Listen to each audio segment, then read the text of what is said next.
Okay. You got the floor.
Check.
I'm now calling to order a meeting of City Council Tuesday, August 13th, 2024 at 7 p.m. Please stand for the Pledge of Allegiance. I pledge allegiance to the flag of the United States of America and to the republic for which it stands, one nation, under God, indivisible, with liberty and justice for all. Roll call, Madam Secretary. President Rogancy. Here. Councilman or Councilwoman McGee. Here. Councilman Dwyer. Here. Councilman Boyke. Present. Councilman Noonan. Here. Councilman Lafferty. Here. Councilwoman Moore is present. We have a quorum. Next item. Next item, adoption of the agenda. So moved. Support Lafferty. Point of order, consent agenda.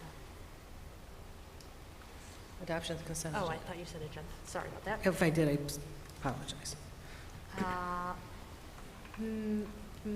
Motion by Moore and support by Lafferty, is that correct? Yes. Okay. Any discussion? Okay, Ms. Moore? Yes. Mr. Lafferty? Yes. Mr. Dwyer? Yes. Mr. Boyke? Yes. Ms. McGee?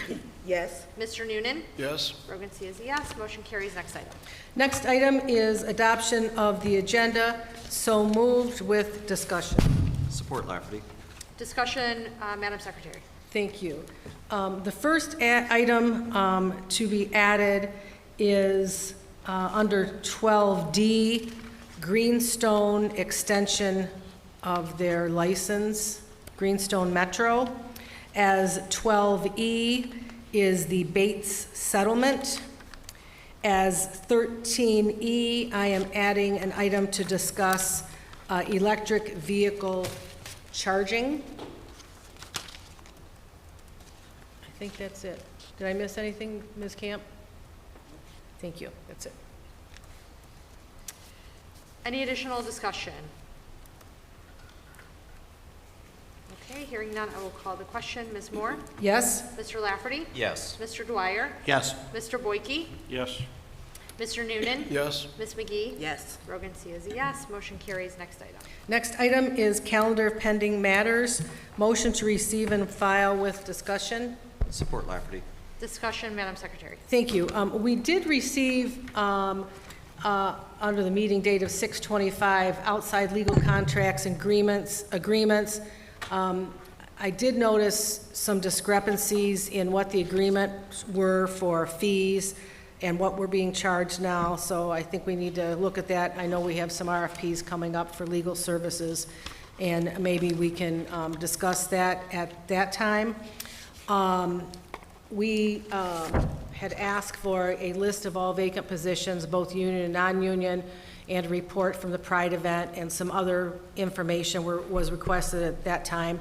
We are planning to have a committee meeting of the whole next week on Tuesday to discuss, number one, rentals, and discuss who has the authority to waive fees and all those kind of things, and some of the things that have come up and the procedure that will be followed and who can waive fees and reduce them and all that kind of thing. Hopefully, we'll have those documents by then. I know that the city attorney's office is working on that, and it's just a matter of time. They have been trying to gather those documents. I understand that. We're also going to add an item to that committee meeting of the whole with human resources. We have some questions there. So hopefully we'll have those documents by Tuesday and we can discuss those items. But we will take off that 6/25/2024 because we did get those documents. Thank you. Any Madam additional Secretary? discussion? Mr. Boyke? Madam Secretary, have we received anything about the vacancies in the city? We have not, but that is one of the items for discussion at the committee meeting of the whole. A couple meetings ago, well, actually, probably 2 months ago, I requested all the, how many vacancies for each department in the city. The time elapsed, they were supposed to respond in 10 days. They didn't respond. It was brought up at the last council meeting, and we directed a letter to be sent to the city asking for that information. We did not receive it. Now, here comes the tough part. Talking to employees, I'm finding out that we're almost 30 police officers short. Unreal. It's getting to where it's going to be a health and safety risk for our citizens and to the police officers working. If they can't hire them at HR, my suggestion is to return it to the police department and let them do the hiring. HR is short people. I don't know how many because they don't tell us. We're short in every department, but they're almost 30 police officers. That's more than a shift. That's unbelievable. I probably could ask for about the amount of overtime that we're spending for these police officers working, and you'll be surprised by the amount. I would like to direct the question to Mr. Schroeder for future reference or what we could do on this matter. Mr. Schroeder? Through the chair, Councilman Boyke, with respect to this question, generally there's separation of powers between the mayor and council. The council passes the budget and approves the number of positions, and then the administration does the hiring. However, the charter does provide that the council can, from time to time, by ordinance, prescribe how the administration conducts its affairs. So perhaps we can look into a possible ordinance solution to this. I'd like to do the research before we come to a final conclusion, but that's where my thought process goes in terms of what the council can do. Thank you. I understand that. I appreciate that. It's also our job as a council. We budgeted those positions, so they're not being filled. Whether the administration does something different, spends the money different, they have to notify us. We're the oversight. And I believe this is an oversight that we should be aware of and do something about. Fellow councilmen and women here, they roll with the police officers. They know what it's like to be in a car, and it doesn't get any easier from them. They had an easy ride that day, but they saw what the pressure they're under. And we had the BB guns with the windows the other day. Were there enough cars out there? I don't know, But I appreciate your assistance in that matter. Thank you. Madam Chair, Mr. Schroeder? if we could just, to keep with our procedures, entertain a motion and support, and then I can bring the research back for the next meeting. So moved. Support Lafferty. All in favor? Aye. Aye. Thank you. Any opposed? No. Okay, motion carried. No? No, Okay. All right, returning back to the motion for the calendar. Madam Chair. Ms. Moore? Just to piggyback on what Mr. Boyke was saying, we do receive quarterly expenditure and revenue reports, but we don't get payroll reports. So we don't know how many people are being paid out of each department. And as part of budget oversight, we are certainly entitled to see what money is being spent for employees and what's not. So how much money is left, because as you know, we didn't quite get straight answers during the budget time of how many positions were everywhere, and I know it was kind of a little ambiguous on what was going on, so I certainly agree with your request. Thank you. Through the chair. Mr. Dwyer? Just to follow up, with Councilman Boyke.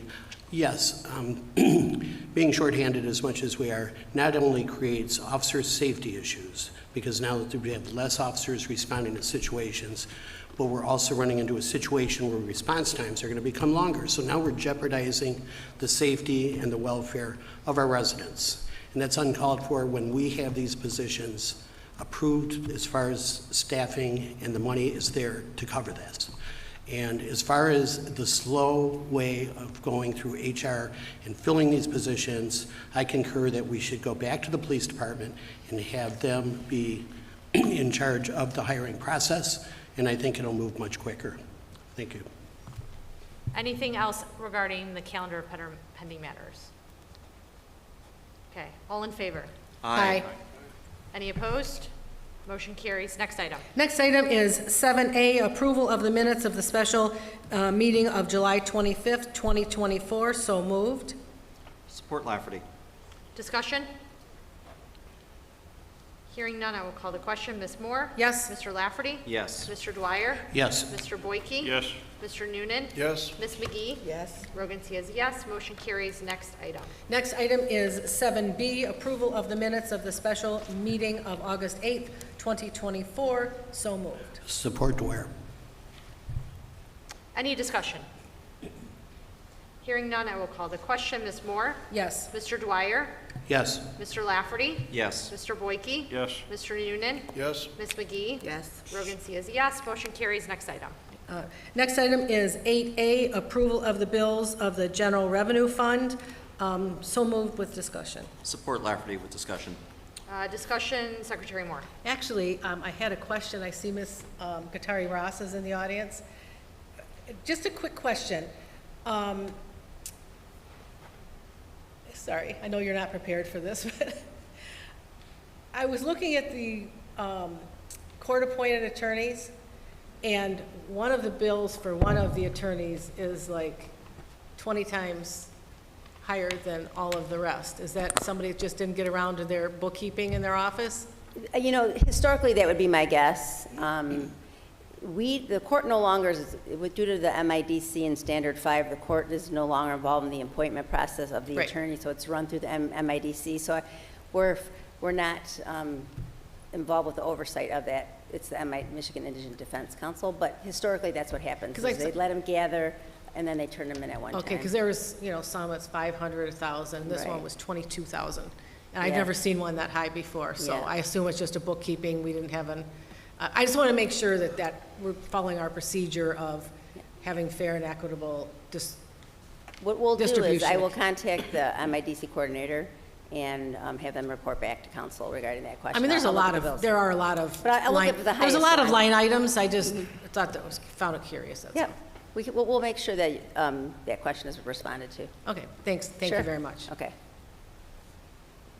Discussion, Mr. Lafferty. Thank you. I'd like to separate check number 670338, payable to Michael Lafferty.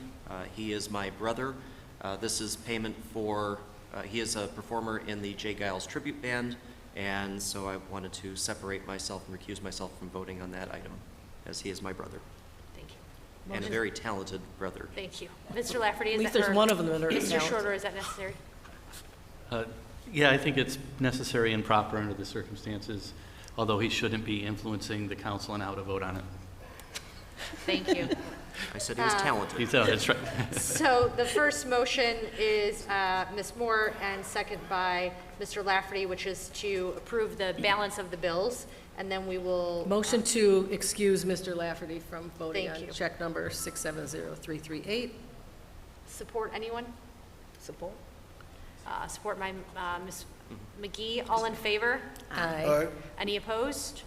Thank you. Motion to approve check number 670338. Support, anyone? Support Dwyer. Okay, let's see. Ms. Moore? Yes. Mr. Dwyer? Yes. Mr. Boyke? Yes. Mr. Noonan? Yes. Ms. McGee? Yes. Rogan C is a yes. This check is approved. Return to the original motion on the bills. Any other discussion on the bills? Okay.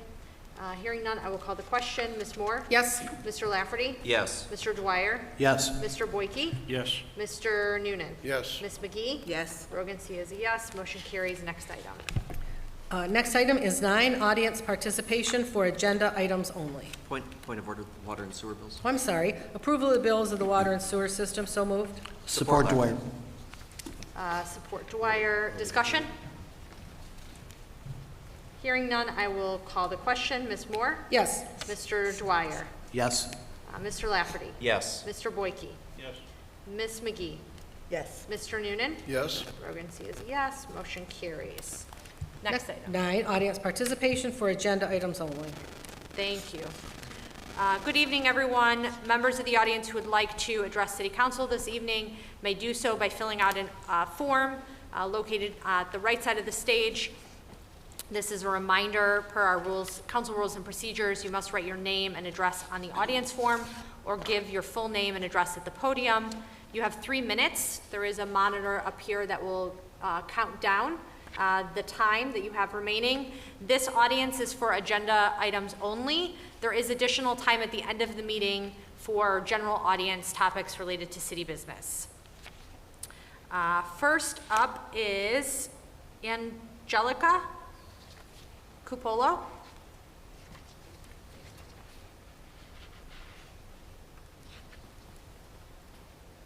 Good evening, Council. I'm here to extend the conversation on the flooding that occurred on Friday. Is this part of the agenda, or do I need to wait till afterwards? No? We have it on the agenda. Okay, thank you. On Friday, August 2nd, we woke up to the severe assault in the basement. The entire floor was blanketed by wet, rusty black sand, the aftermath of another flood.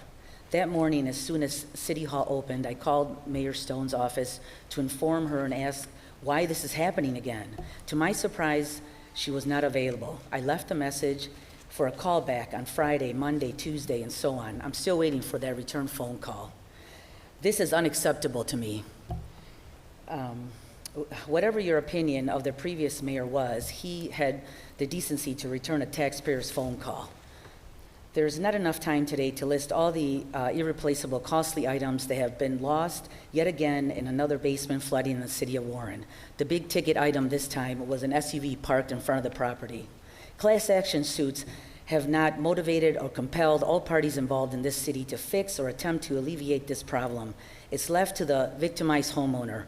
Despite all the expensive water prevention upgrades to this property, the water encroachment and the invasion that is taken through the basement drains is a silent attack. The emotional and mental stress that occurs when the clouds come rolling in is indescribable. If you're not home, there's a rush to get back, run downstairs and check the basement. This is how your citizens live. I certainly hope this doesn't fall on deaf ears. My hope today is that this motivates you to make a committee to discuss the next step. My first step was phone calls to all departments associated with the city, mayor's office, councilman in my district, water and engineering department. At this time, I would like to thank Councilman Gary Boyke for taking the time to return my call and assisting with an issue. Also for putting me in touch with David Mazzarelli and Keith Stoyanov. These gentlemen discussed the problem with me, and I was able to set up a street evaluation and asked to have DPW scheduled to jet out the sewer on the street. If I can do this with just a few phone calls, imagine what you can accomplish with all the resources you have at hand. Why am I taking time out of my day to do your job? My second step is standing here speaking to all of you. The repeated response when something like this happens is, the infrastructure is old. Yes, it is. And it gets older every year. It's time to update. I encourage all departments across the board to do their job and fix this. Keep the taxpayers' basement dry should be priority 1. Thank you very much. Thank you. Next is Chris Stefanin.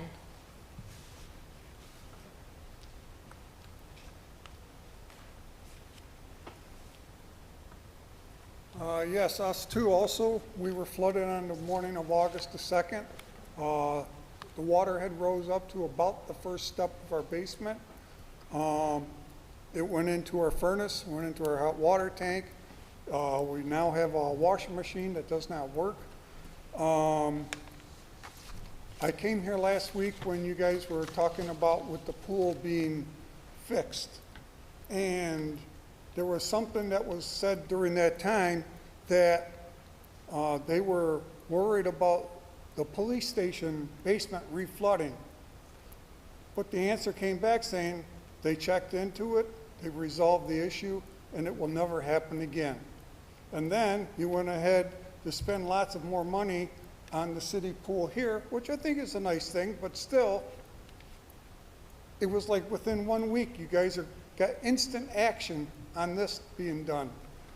We've lived there 35 years, and in the 35 years, we've experienced 13 floods.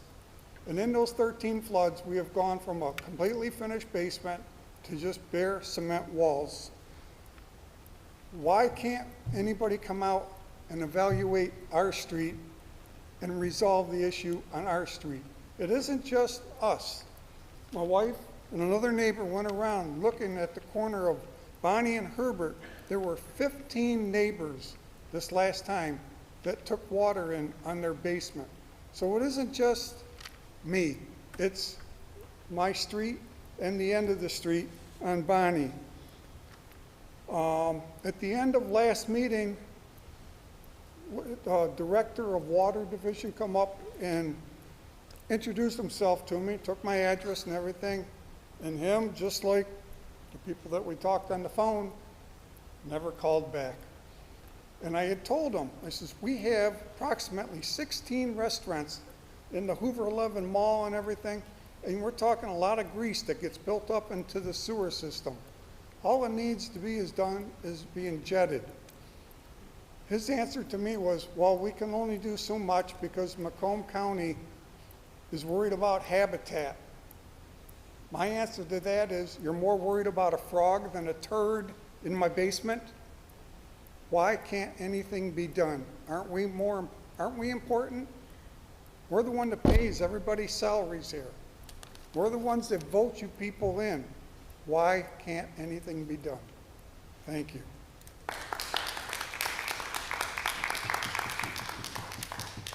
Just as a reminder, or for folks who are here about flooding, I know Mr. Lafferty has prepared a pretty robust presentation that he'll be giving later on in the agenda. So if you are here, I would suggest sticking around for him to share that information.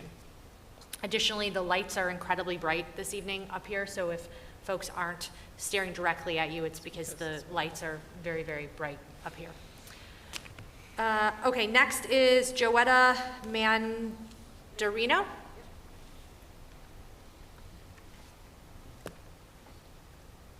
Good evening, Council. Joetta Mandarino, 14132 Edison Drive.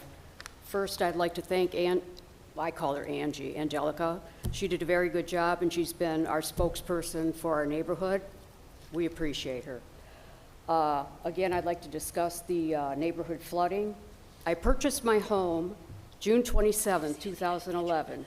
My first flood was November 30th, 2011. I had 8 inches of water, $11,500 worth of damage. My second flood was September 4th, 2012. I didn't file an insurance claim on that one. There wasn't that much water, but still had a cleanup. Third flood, August 11th, 2014, $10,000 worth of damage. Then I installed a sump pump. It was like $3,500. Fourth flood, August 1st, 2024. The sump pump could not keep up with the water. There was still water in the basement. Again, all the neighbors near us had things out to be picked up, water in their basements. August 5th, that Monday, the streets flooded again. No water in the basement. I made a phone call to the mayor. From now on, I'm calling the mayor. Anytime there's water on the streets that look like it's going to flood, I'm calling. All the flooding in the basements consists of sewage water from the drains. My house is located at the T for Edison and Blossom.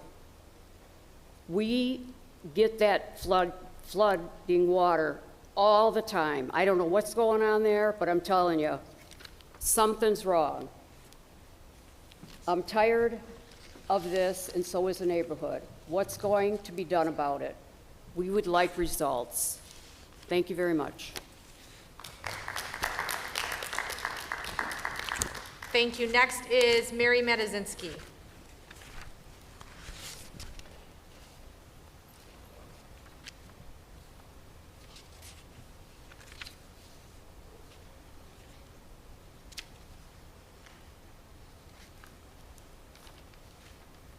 Gosh, this is my old stomping grounds. Good evening, Council. I want to address Agenda Item 13B tonight regarding the charter amendment on last week's ballot proposal entitled Citizen Representative on Election Commission, Sections 7.6, 13.11, and 13.12. The proposal passed by about 3,000 votes, 10,281 yes votes, 7,288 no votes. I'd like to learn more about this, and I tried about 3 or 4 days after the election to get the process defined. Unfortunately, I learned there is no process in place yet. I'm interested in applying for the resident representative if there's an application process. My understanding today is the council shall just appoint somebody. I'm not quite sure how that works, though. There's only the one November 5th election left in 2024, and there's no elections in 2025. So what is the time frame to appoint someone to the Election Commission? Thank you. Next is Lori Harris.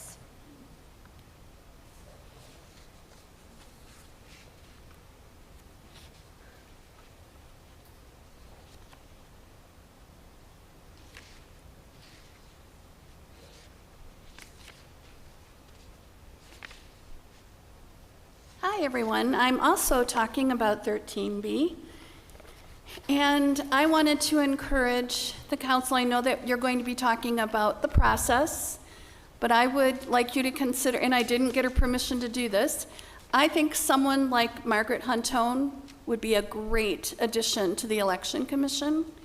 And that's the kind of person I'd like to see in that position, who's fair, smart, crosses the boundaries, is able to have a discussion on both sides, and wouldn't let people do the wrong thing like happened with our last boundary drawing.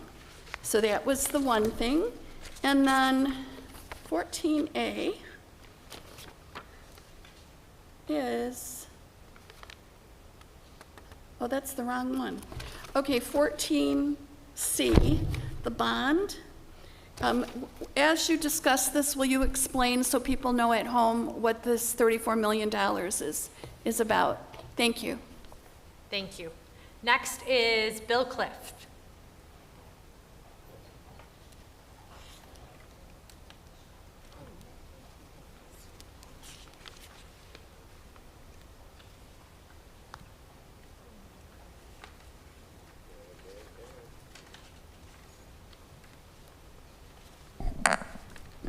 Good evening, Council. Tonight I'm speaking on the item on the agenda that's reference to my appointment. I like to say reappointment to Zoning Board of Appeals tonight. Some of you know me, some of you don't, so I thought before you passed the vote, you might want to hear a little bit about who I am, where I came from, and what I do. I was initially appointed by unanimous vote in September of 2021 to the Warren Zoning Board of Appeals to fill a vacancy. Shortly thereafter, I was unanimously reappointed and stayed until January of this year of 2024. There were several reasons going on in life that prompted me to have to resign from that body at that time that are no longer an issue or a problem. Those included taking on a new full-time job after coming out of retirement, working as a code enforcement officer in the city of Detroit. My education background, where it comes to this position, I'd like to let you guys all know that I carry certificates for both the Citizen Planner Program and the ZBA course from MSU Extension. I'm a certified Code Official Safety Specialist granted by the Code Enforcement Safety Officer Foundation of the United States based out of California. Because not only do I believe in doing my job well, I believe in doing my job safely. I've been a member of that board previously, and I thoroughly enjoyed the work that that board did. I didn't badger petitioners. I listened to everything that came my way, weighed all the evidence and comments very heavily, was an advocate and will continue to be an advocate for some of those shortcomings in our city ordinances that would streamline that process for residents and businesses coming before that body. I believe in doing my due diligence. I research each and every item to the best of my ability, which also includes making some site appearances and firsthand evaluations. So before you take that item up this evening to vote, I hope you'll consider some of these things. I know that that board is still short a person and 2 alternates. That's why I reached back out to come back on board. If council will have me, and with that, I will close. Thank you. Thank you. Next is Joel Vanderlinden.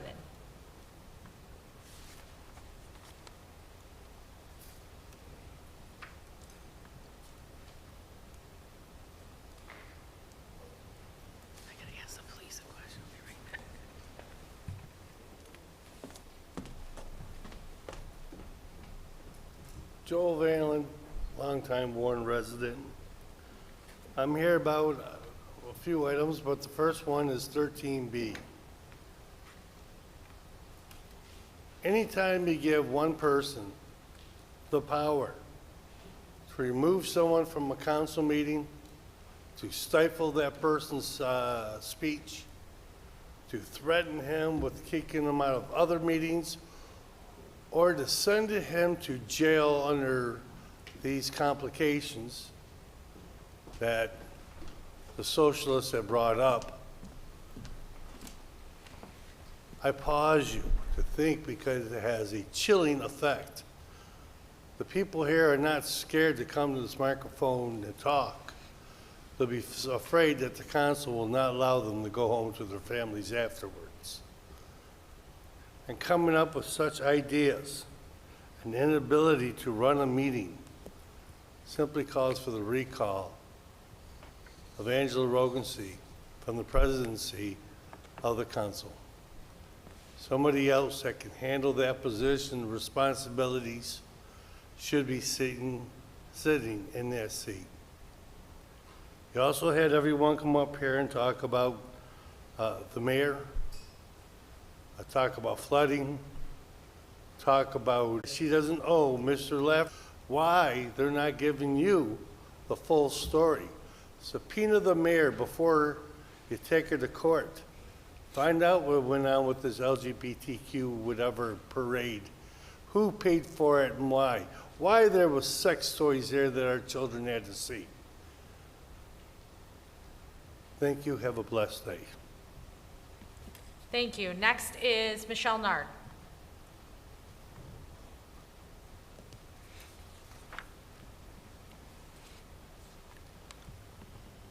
Good evening, everybody. My name is Michelle Nard. I am still your Macomb County Commissioner until December. I want to talk about items A and C. I got many calls regarding the flooding for August 2nd and August 6th. And so I just want to remind people that we elect to be proactive. We all, when we're out asking for votes, we're bragging on how many years we lived here. So anybody that's lived here and they're bragging that they've been here 10, 20, 30 years know that Warren has a flooding problem. Me, as your county commissioner, have sent several grant opportunities to take care of infrastructure and different things that would have been proactive to kind of at least give the citizens something that we're trying to do to work with the flooding. I too have had to spend $10,000 on my basement when it flooded because the power stopped and then the sub pump stopped working. So we got to remember that, and we got to understand that when we're helping our residents, it's not based on party, because anybody up on this panel is nonpartisan. So we have, the flood didn't just hit Democratic houses, it didn't just hit Republican houses, it hit houses, anybody's. And I just want us to be more cognizant of, of that when we're dealing with our public. That leads me to C, muzzling people. It shouldn't matter what someone says. It shouldn't matter, as long as they're not inciting a riot or they're not being disrespectful as far as cursing or things like that. The law says that they can speak and they can, express themselves. And for you to ask people for their vote and then muzzle them at the same time, these are the same people whose doors you knocked and asked, to vote for me, and now you want them to be quiet and make them feel like you don't care what they have to say, so they have to stand up at this podium and risk going to jail or, getting removed and embarrassed. And I just think, I want you to think about that as you're going forward. I mean, I certainly do, and I'm certainly one that have no problem speaking her mind. I will speak my mind if something's not right, because I'm going to always speak for the residents, and I'm going to speak for all of them, whether they're Democrat or Republican. And I hope that we learn to do that and stop being so partisan, because it gets real nasty when you do that, and then you got to wind up working with somebody that you've, said some bad things about. So that's all I have to say. Thank you. Thank you. Next is Jerry Bell.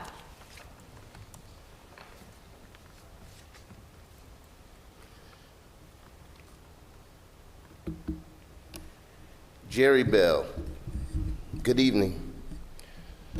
Well, I wanted to speak on a couple of things, but real quick, I just want to touch on something. I noticed when when one of the residents, Mr. Vanderlinden, got up, that Councilwoman Mindy Moore, you left the stage and went down there to address the two police officers that had just sat in the front row when Mr. Vanderlinden spoke. They wasn't down there before, but they're there now. Mr. Bell, this is for audience. That's kind of chill. Agenda items specifically. 30 officers short. I want to speak on the mayor today.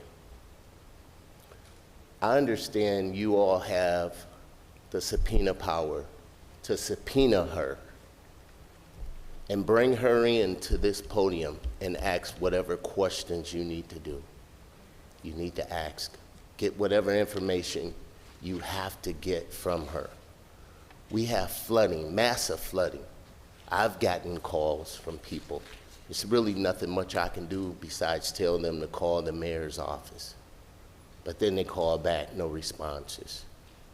This is a mayor who don't call you back at all. So now the duties are left up to you, the council. Why can't you subpoena her in? Council President Angela Roggency, why can't you put together a motion to subpoena her in? I understand you, her friend, and a couple more of you up there are friends of hers.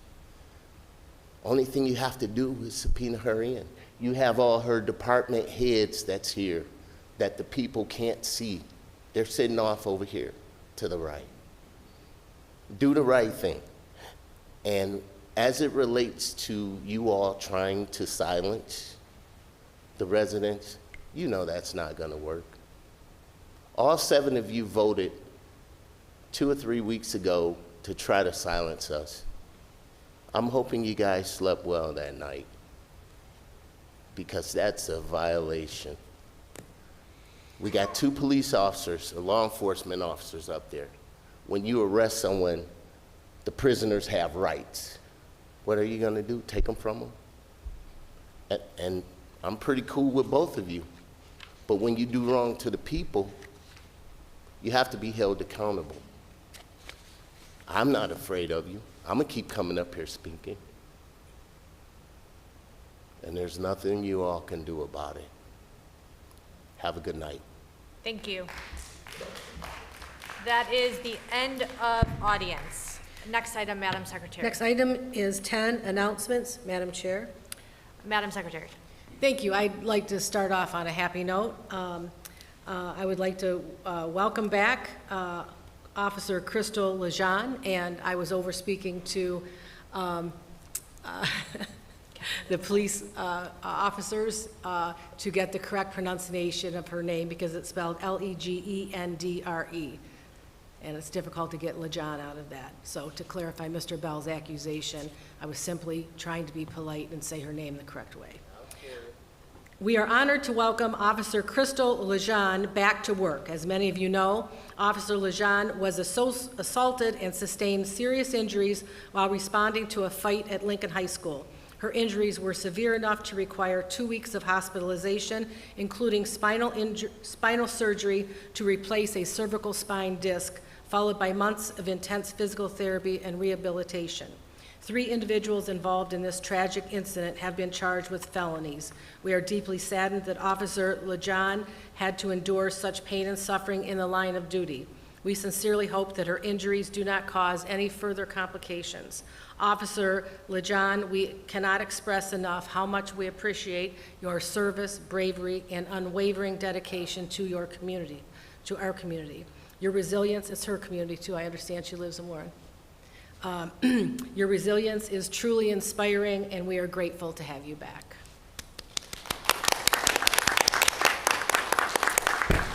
And now with some sad news. Gary DiCarlo, owner of DiCarlo's Banquet Center in Warren, passed away on August 9th, 2024. Gary belonged to the Knights of Columbus, the Order of the Alhambra, Rotary International, J.W. Smith, Old Timers, Warren Lions Club, and the Polish Boat Club. I have very fond memories of Gary. He was a friend to so many of us. I think just about every politician in Warren held their fundraisers at DiCarlo's. He was very generous, often donating catering events at City Hall. The funeral mass will be on Friday, August 16th at St. John Newman Church in Canton, Michigan at, services are at 11:30.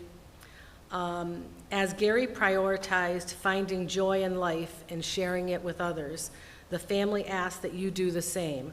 Go out and do something that brings you real joy and share it with those around you. Moment of silence. Moment of silence.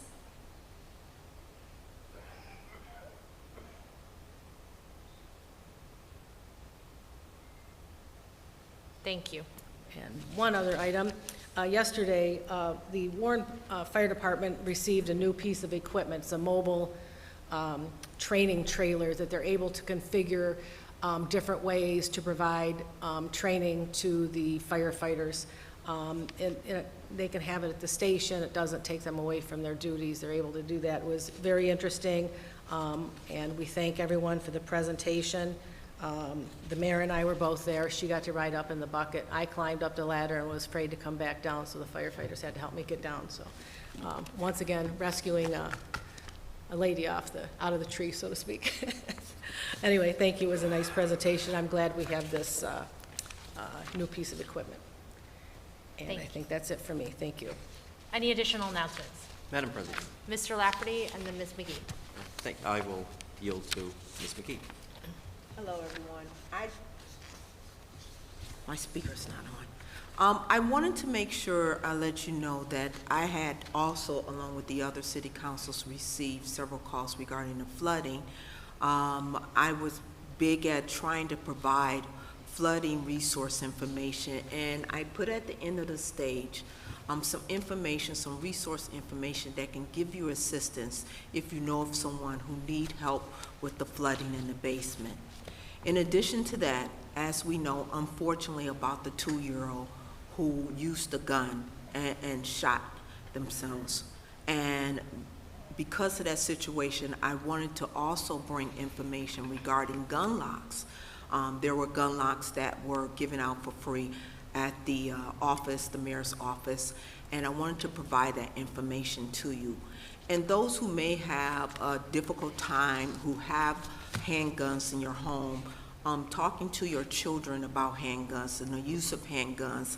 I also attached a page for a pledge where you will go over items with your children regarding the use of handguns in the home. Thank you. Thank you. Mr. Lafferty. Thank you. I'd like to extend congratulations to the Warren Civic Theater for their production over the last 2 weekends for Charlie and the Chocolate Factory.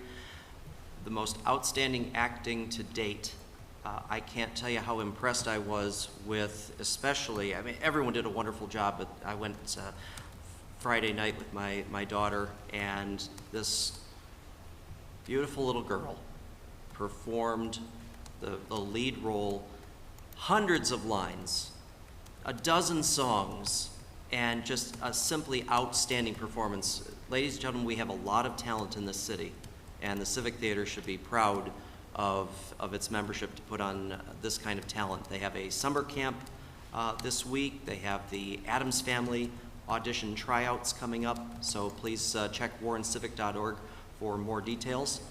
And ironically, Friday night, there was a dispute that the director came to me and asked me to settle. It was just before the show, and I'm sorry, it was at intermission. And they said, we happen to have a councilman in the audience who can clear this up for us. And it was a dispute over the sale of an Oompa Loompa. And I said, this is very easily solved. Article 2, Section 29, I checked this with our city attorney, paragraph 3, subsection 6, explicitly prohibits the sale of Oompa Loompas on city property. It was solved instantly. I'm getting the glare from the Secretary of the Council. I'll move on. I'd like to also invite everyone to Warren's Birthday Bash, which will be taking place on August 22nd through the 24th. We will be having a range of music from country and western, Bob Seger, the mega 80s, rock and roll, something for everyone to enjoy. There will be a carnival and the Polish parade, which will begin at 4:10. That'll be from Cousino High School to Warren Civic Square. The American Polish Century Club is celebrating their heritage here in our city, and we welcome them. And so lots of fun and entertainment, food, dancing. So come out, spend the weekend. We have fireworks on Friday night. It's going to be beautiful weather, and everyone is invited to partake in the festivities. Thank you. Any other announcements? Madam Chair, Mr. Noonan. this is basically about the need to have a climate action plan. And I hope that all the citizens who care about flooding and the extreme climate events will let me know about what they think athnoonan@cityofwarren.org. And the update on that is that our planning director has been on vacation for a little bit, and when he gets back, we plan on having our first meeting to discuss what was referred to the City Council's Climate Review panel, and it's in the award-winning Warren City Master Plan that we should have a climate action plan, and apparently the planning department has it in their budget that they could hire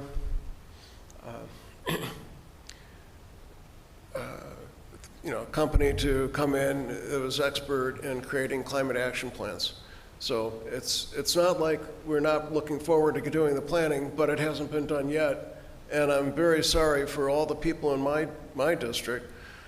Since when I was knocking on doors, people told me from 13 Mile to 8 Mile, from Hoover to Van Dyke, and a little bit west down in the southern part of the city, that many people were having flooding. So that's a terrible thing. I look forward to our working together to resolve it. Thank you. Any additional announcements? Okay, I have one. I was on a call this past week with a number of city departments, and the planning department, along with a number of other departments, are planning to launch an active mobility plan to improve accessibility and connectivity for everyone who walks, bikes, and rolls. And they are looking for anyone who's interested in providing feedback. They have 3 open events or workshops. One is on Friday, August 16th from 6 to 9 at Butcher Park. Another one is at the Warren Birthday Bash, which Mr. Lafferty mentioned, on Friday, August 23rd at from 2 to 9:30, and then having another workshop on August 29th from 6 to 8 p.m. Feel free to contact, I'm assuming, the planning department if you have additional questions or want to get involved. End of announcements. Next item, Madam Secretary. Next item is 11A, which is a public hearing, consideration and adoption of a resolution approving the demolition of a house and garage at 21632 Connors through the nuisance abatement program. Thank you. Is Mr. Lezay here to summarize the item?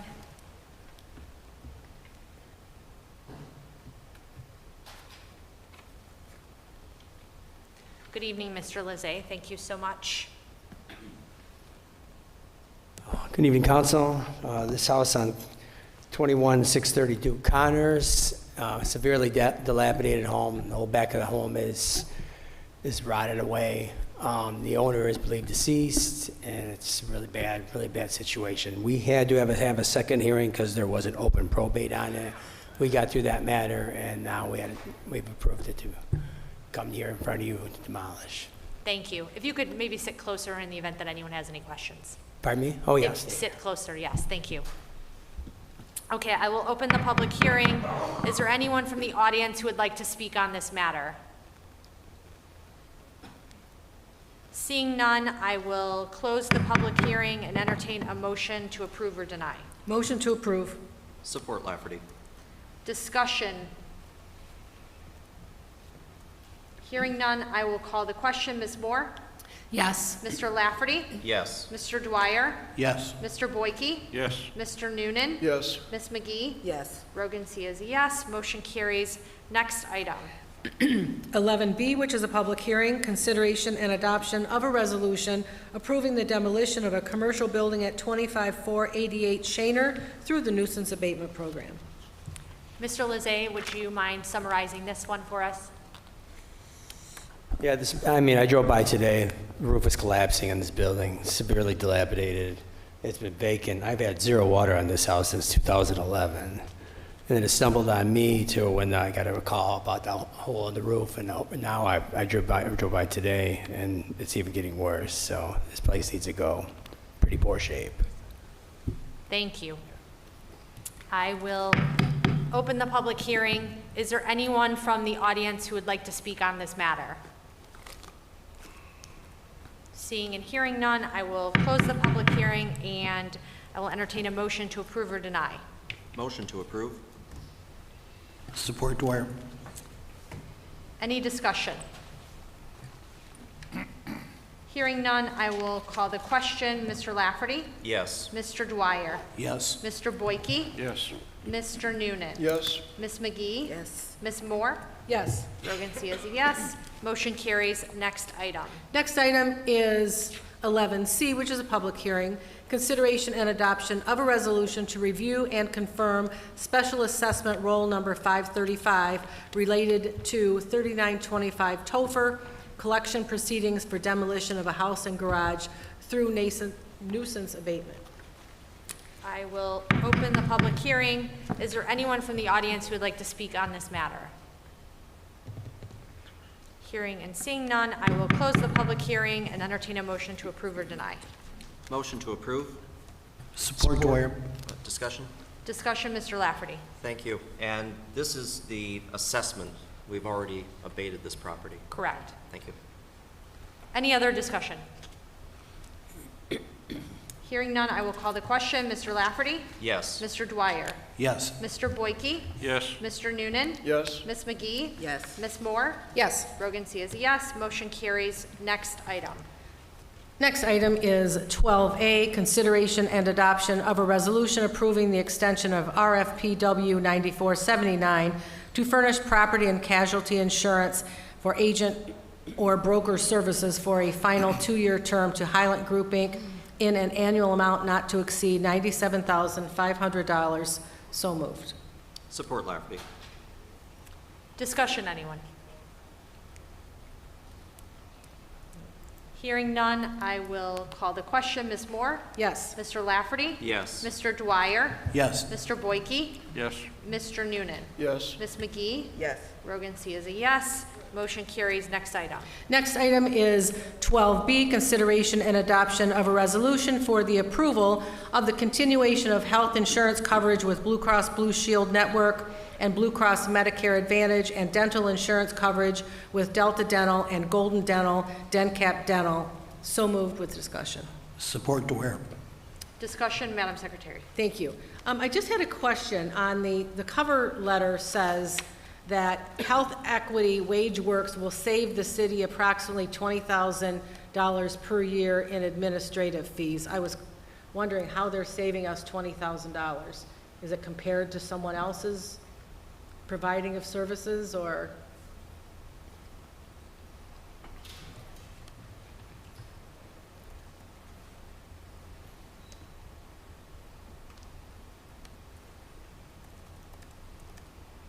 Mr. Good Mueller? evening.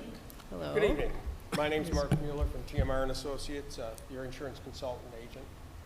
Marilyn Warren, Benefits Administrator. So the cost savings is because TMR has a relationship with AFLAC. AFLAC is paying for our flexible spending for us. I'm sorry, I didn't hear you. They're paying for the administrative fee on the FSA? Correct. Okay, thank you. That's it. Thank you. Any additional discussion? Hearing none, I will call the question. Ms. Moore?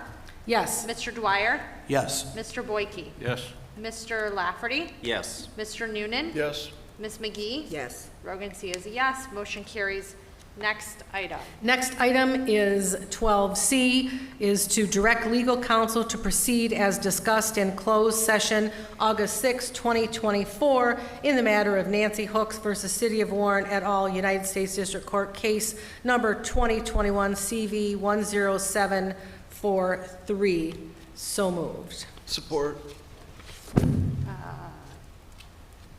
I will call the question. Ms. Moore? Yes. Mr. Lafferty? Yes. Mr. Dwyer? Yes. Mr. Sorry, did I do that backwards? It should have been Mr. Noonan. Thank you. I'll start over. Ms. Moore? Yes. Mr. Noonan? Yes. Thank you. Mr. Lafferty? Yes. Mr. Dwyer? Yes. Mr. Boyke? Yes. Ms. McGee? Yes. Rogan C. is a yes. Motion carries. Thank you, Ms. Camp. Next item. Next item is 12D, request of Greenstone Metro, a company located at 2001 East 10 Mile Road, Suite A, Warren, Michigan, for an extension of their adult use processor license for 60 days. So moved. Support. Any discussion? Did we miss 12C? Pardon me? Did we miss 12C? No, she just said. We just did 12C. Okay, sorry. Any discussion? This was an add-on. Hearing none, I will call the question. Ms. Moore? Yes. Mr. Lafferty? Yes. Mr. Dwyer? Yes. Mr. Boyke? Yes. Mr. Noonan? Yes. Ms. McGee? Yes. Rogan C. is a yes. Motion carries. Next item. Next item is resolution approving proposed settlement terms of pending litigation. Therefore, it is resolved, the City Council authorizes the legal counsel to proceed according to the terms for settlement as discussed at the closed session on August 6, 2024. It is further resolved that the city's legal counsel is authorized to execute necessary documents to finalize a settlement within the discussed settlement parameters in such form that comports with the requirements of the court and meets with the satisfaction of the city attorney. I would request that the reconsideration period will end no later than Thursday at 4 o'clock. There is a necessity to inform the court on Friday of this matter, and so that window will be a little bit shorter than normal. But motion to approve. Support Lafferty. I will call the question. Ms. Moore? Yes. Mr. Lafferty? Yes. Mr. Dwyer? Yes. Mr. Boyke? Yes. Mr. Noonan? Yes. Ms. McGee? Yes. Rogan C. is a yes. Motion carries. Next item. Next item is 13A, Councilmember Jonathan Lafferty, discussion in re proactive measures to reduce neighborhood flooding. So moved. point of order. You had the 12F for electric vehicle charging? Yeah. Oh, yeah, sorry. That was my item, right? Yes. Yes, I received, motion to approve. Support, anyone? Oh, 13? Okay, Oh, it's 13E. It is 13E. okay. I had written it wrong. My apologies. You're never wrong, huh? Fun. Carry on. 13A, Councilmember Jonathan Lafferty, discussion in Ray, proactive measures to reduce neighborhood flooding. So moved. Support Lafferty with discussion. Discussion, Mr. Lafferty. Thank you. Through the chair, I'd like to call up Mr. Mazzarelli, Mr. Raydell, Mr. Richter, Dr. Dordeski, and Ms. Gapshis. This item in particular is in response to the recent flooding events, the significant amount of storm water that Warren and neighboring municipalities have experienced. And with that, the council also held a special meeting on August 8th, last Thursday, to address an issue with the community center and the flooding that occurred there in one of our operations. So I'd like to ask Mr. Mazzarelli if you would please preface our discussion with a brief synopsis of what we discussed and what we resolved to fund for the repairs of that facility. Thank you, Councilman. Real briefly, through the chair, if I may, just for the residents that from Bonnie that are here, I just want to let you know that it is still scheduled to be TV'd in that area. I'm sorry if you didn't hear that. It is still scheduled to be TV'd in that area. We don't have any information for them yet. That's why we haven't called them back. As soon as we get something TV'd and we have a definite answer on what the problem is, if any, then we will get back to them. Thank you. Can you introduce the folks that are with you? Absolutely. Donna Dordeski, she's our wastewater treatment plant superintendent. Tina Gapshis is our head engineer. Scott Rydell, our DBW director. Derek Richter, he's our assistant superintendent over at Water Department. Thank you. As far as the meeting that we had, the special meeting on the 8th, was it? We did have a flooding incident here at the community center. We had about 3.5 feet of water in the basement. It destroyed most of our boilers, our domestic hot water tanks, pumps, everything that controls the pools. We reduced or got the water out with the help of DPW, the water department, and their engineering staff. We were able to find out what the root cause of that problem was. We've since sent contractors in. We've remediated that problem to the point where it will not happen again. We put a permanent fix on it so that that flooding issue this time can never happen again.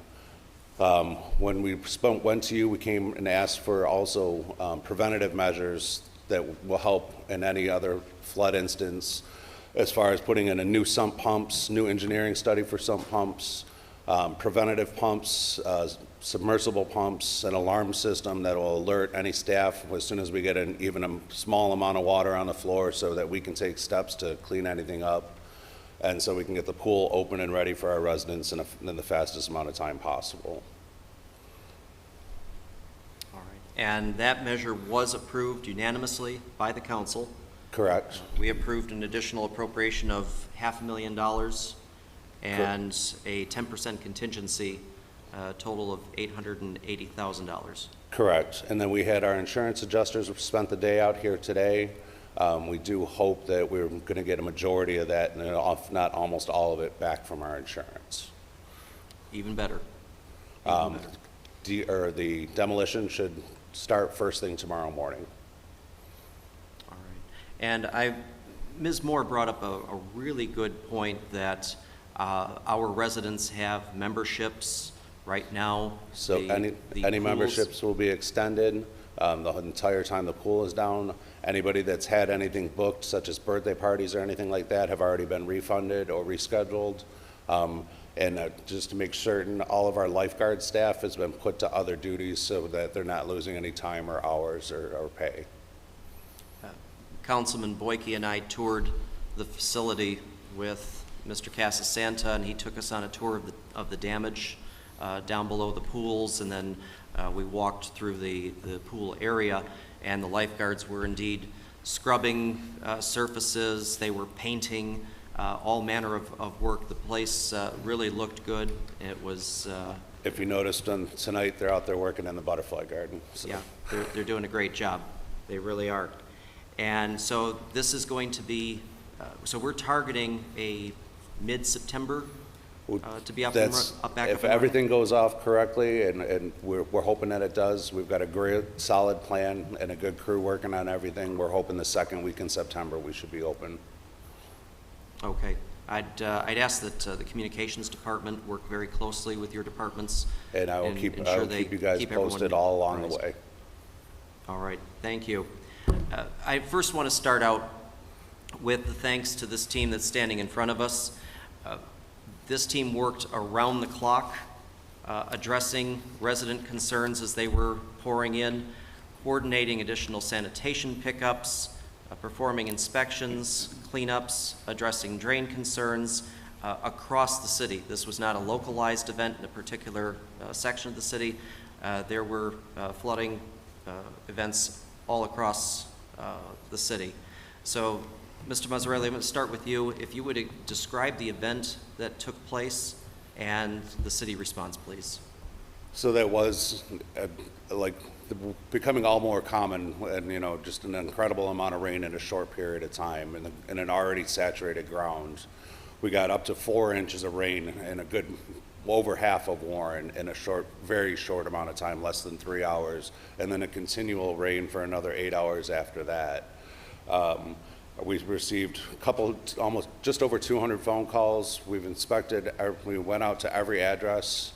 You may not have seen our crews there, but they were at the end of your street looking in the sewers, making sure that all the city sewers were checked. We scheduled TVs, the sewers to be TV camered if we suspect that there might be a problem. I got to give thanks to our sanitation department. Excuse me. They did an amazing job putting it together on a Saturday pickup to come in and go through the entire city and try and get everybody's stuff cleaned up for them.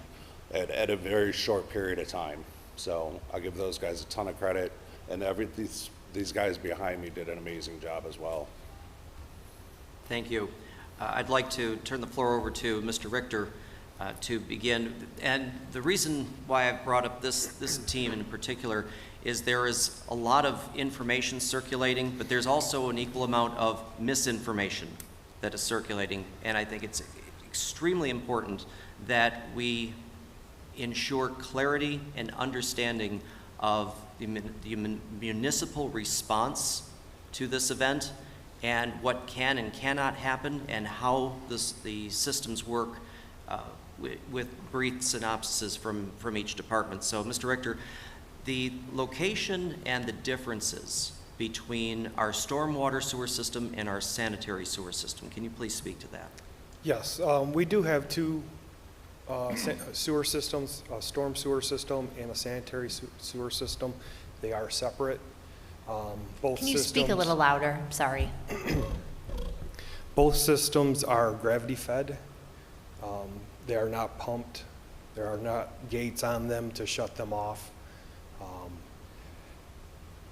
With that being said, the City of Warren Water Department cleans roughly about 5 sections of sanitary sewer a year, so that we clean the whole city in 7 years.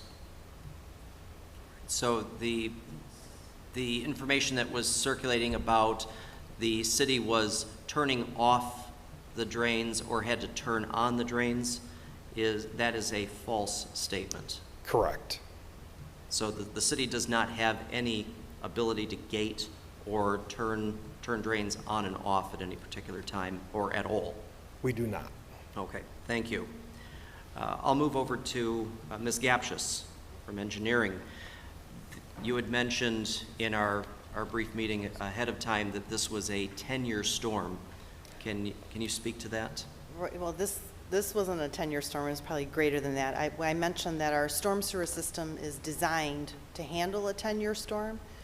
which that means it's a 10% chance in any given year over a given location. So like, for instance, a 100-year storm would be a 1% chance. And in 2014, that was a 300-some year storm. So it's like 0.3% chance. So it was very rare in 2014 when it happened.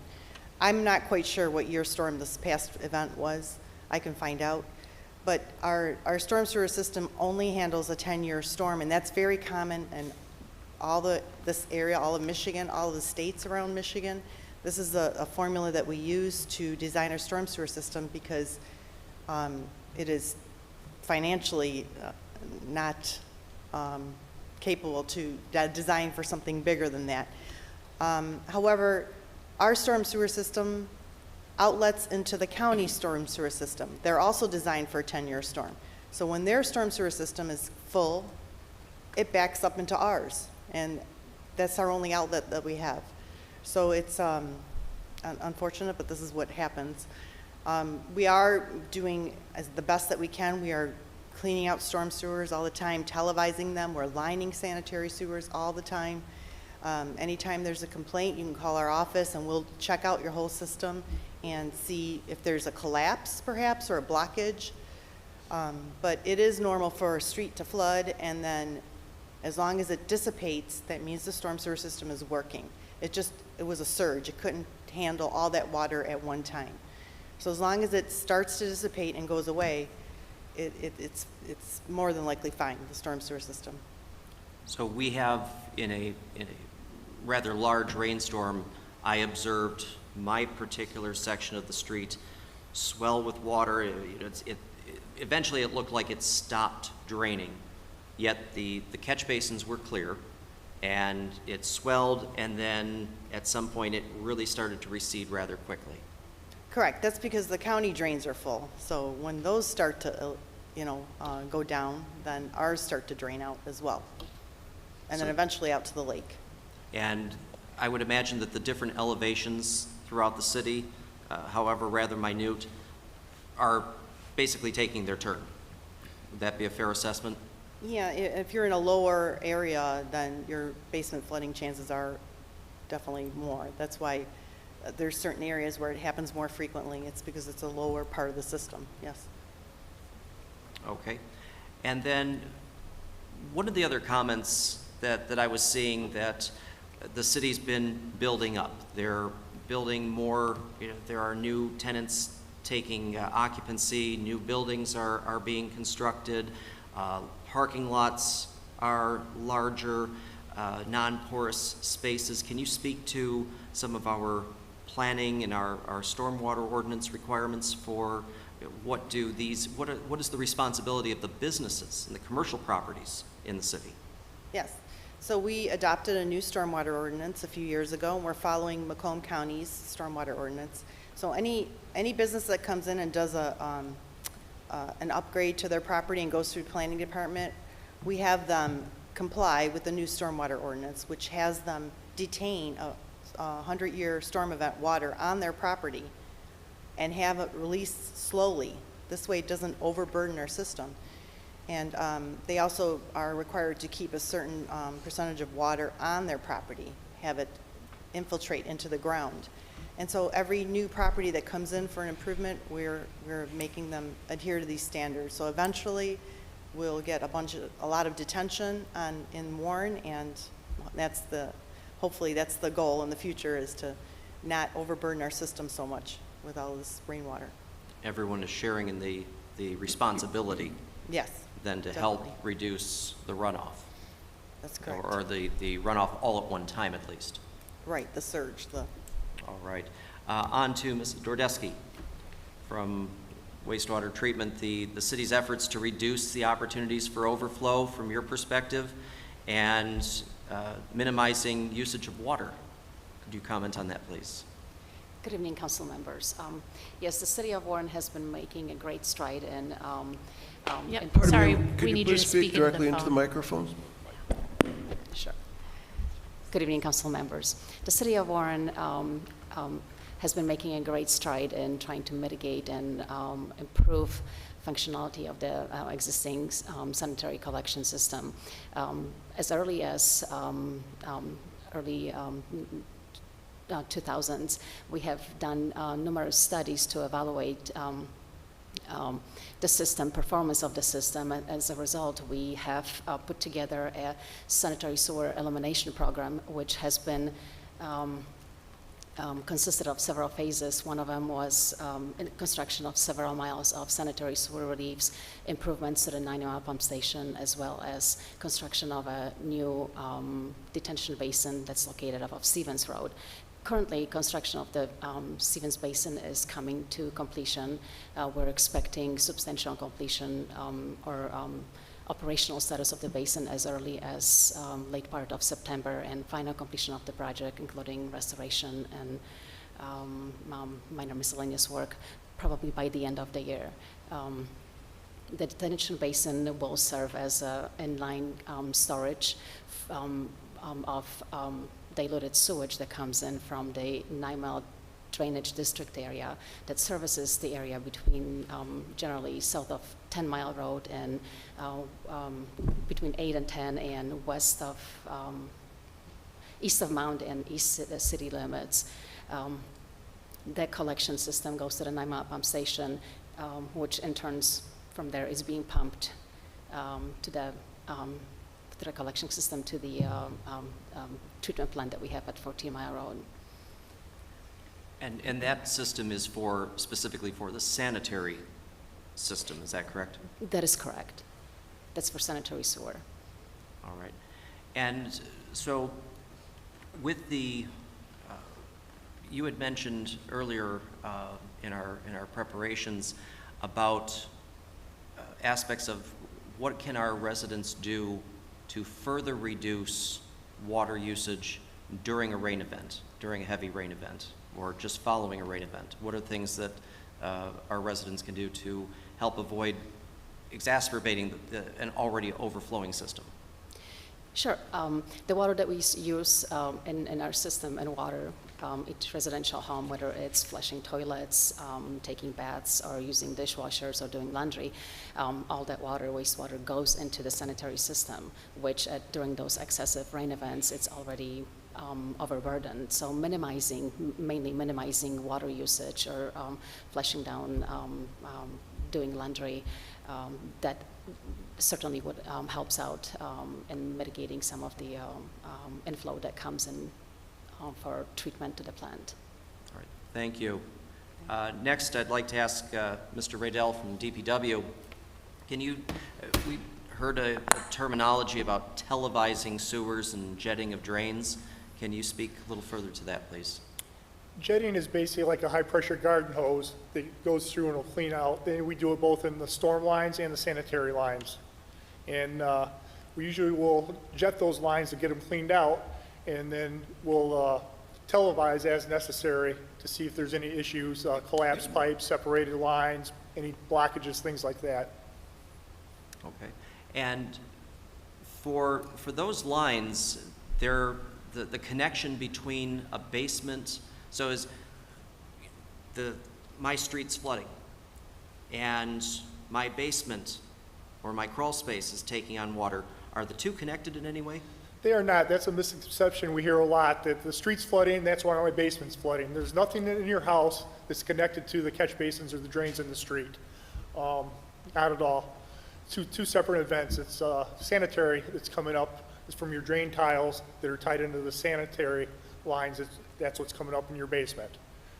Unless the only exception would be if you don't have your grade pitched away from your house and your downspouts out away from your house, then it could be coming in that way, but that's usually not the case. All right. And Mr. Richter, is that for the sanitary lines, is it virtually the same process? Yes, it is. Your weeping tile that goes around the foundation of your basement does tie into your sanitary sewer, which drains into the sanitary main. And like Mr. Rydell said, the outside, if the dirt is sunken around your house and your downspouts aren't kind of pushed away from your house, most of that water goes into your weeping tile, which leads into the sanitary sewer. We've heard quite a bit of the suggestions. I know Mr. Mazzarelli might have a couple more to share, but Mr. Mazzarelli, if you would kind of summarize for us as we close this up, how do residents seek assistance from the city if there is a flood event? Should they report every time something happens, and why is that important? Absolutely. That helps us in the long run of monitoring where the problem spots are. I know sometimes it seems like a daunting task, it happens again and again, but that lets us know where the problems are, and we can help to find solutions. Call the mayor's office, call public service, call the water department. We're currently, as council so graciously allowed us to upgrade our phone system, we're in the middle of upgrading. We're trying to set up a hotline that people would call in a situation like this. So you'd be able to hit 1 for storm damage, 2, for overflood or flooding in the street, 3 for flooding in the basement, that kind of a thing. We don't have it set up yet. As the new phone system gets integrated, that'll come shortly. So we're working on something like that, but for right now, you can call any of the departments. Even if it's not the right one, we'll get it to the right one. But for right now, call the mayor's office, call public service, call DPW, call water department, depending on what your problem is, and then we'll take it from there. Okay. And I just realized I had moved one of my notes down a little too far. Back to Ms. Gapshus very briefly. We've talked about the front yards, the basements, crawl spaces. What about rear yard flooding? Some residents have rear yard drains, and some have put in a French drain system. And does the city offer a program to connect those to the street? And if so, how do they contact you and apply for that? Sure, yes, we do have a program. You call our office and we'll send our surveyor out, and they will take grade shots in your backyard, and they will actually design a little storm sewer system with like a 1-foot catch basin that you could buy at Home Depot and a 6-inch line, and they'll tell you where to put it. The homeowner will install that system, bring it to the sidewalk, right just before the sidewalk where the private property ends, with a pop-up. So when the backyard water, the flood waters go to the sidewalk, it pops up and flows over the sidewalk. And this is just temporary until once a year the city will come through and hook all of these lines up into this road storm sewer system. So it'll be, we'll dig up the curb and we'll hook this and lift up the sidewalk and hook it into the road storm system. When we do, or sometimes we'll hook it through the curb if there's no catch basin nearby. We could just put a hole through the curb and it'll drain in the street. So we offer that program. It's very, very successful. We do 20, 30 homes a year, and but it's up to the homeowner to install that private system first. Very good. Thank you, Ms. Gapshus. Thank you all. Madam President, at this time I'd like to yield. I do have a motion to read, but I'd like to yield for other council members to ask questions if they have them. Madam Chair? Ms. Moore. One of the things we talked about just a few minutes before the meeting was how to get information out to the public, and I think that's something that everybody's going to be working toward, what we can do here, other media outlets and things like that, so that we can help people not be so susceptible to flooding in their own homes. There's certain things that we as homeowners can do, and there's extraneous things that perhaps the city can help, but that's one of the things I think we're going to get going. And one of the things I was really impressed with is I had heard is it DPW that picked up when people put stuff out, or sanitation come and pick up from curbs? Sanitation. Okay, so people called in and gave their address, and the staff would go out and I heard on a scanner that, hey, this one's not on our list, pick it up. So they were picking up everything they saw in their travels, not waiting for somebody to call. I think that's really important because it got things cleaned up really fast, I thought. And they did a great job, so kudos to all of you. Thank you. Madam President, Mr. Noonan.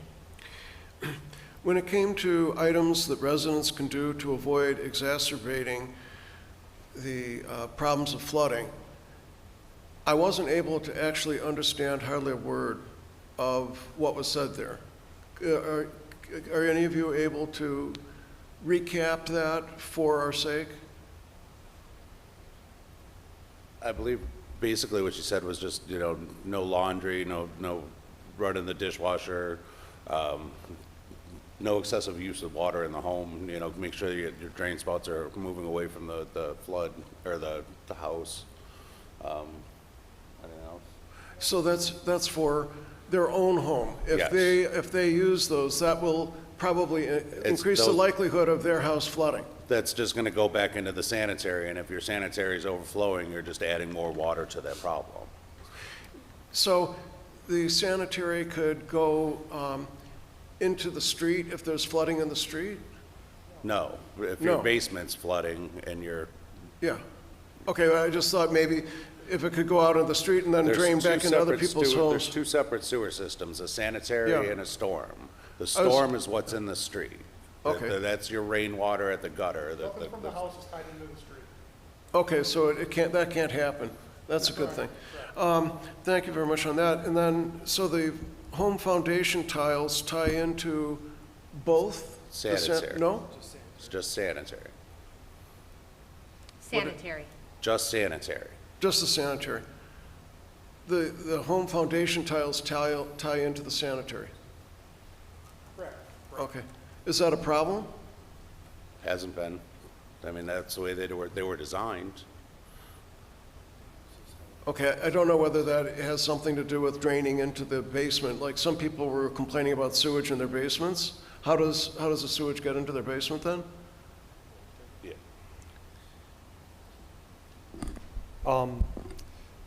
Most of the houses in Warren were built in the 60s.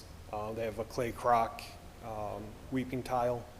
New houses have PVC corrugated with a sock membrane wrapped around it.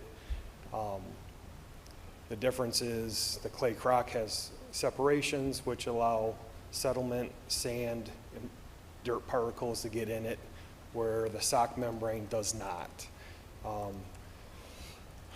When it rains, all that sand and soot can back up your weeping tile, which sometimes around your floor drain, you get the black sand, sooty material, which is clear water around your basement floor drains. Usually that's a good indication to us that's a weeping tile issue. You still have to have a plumber come out, snake the weeping tile to get it to drain.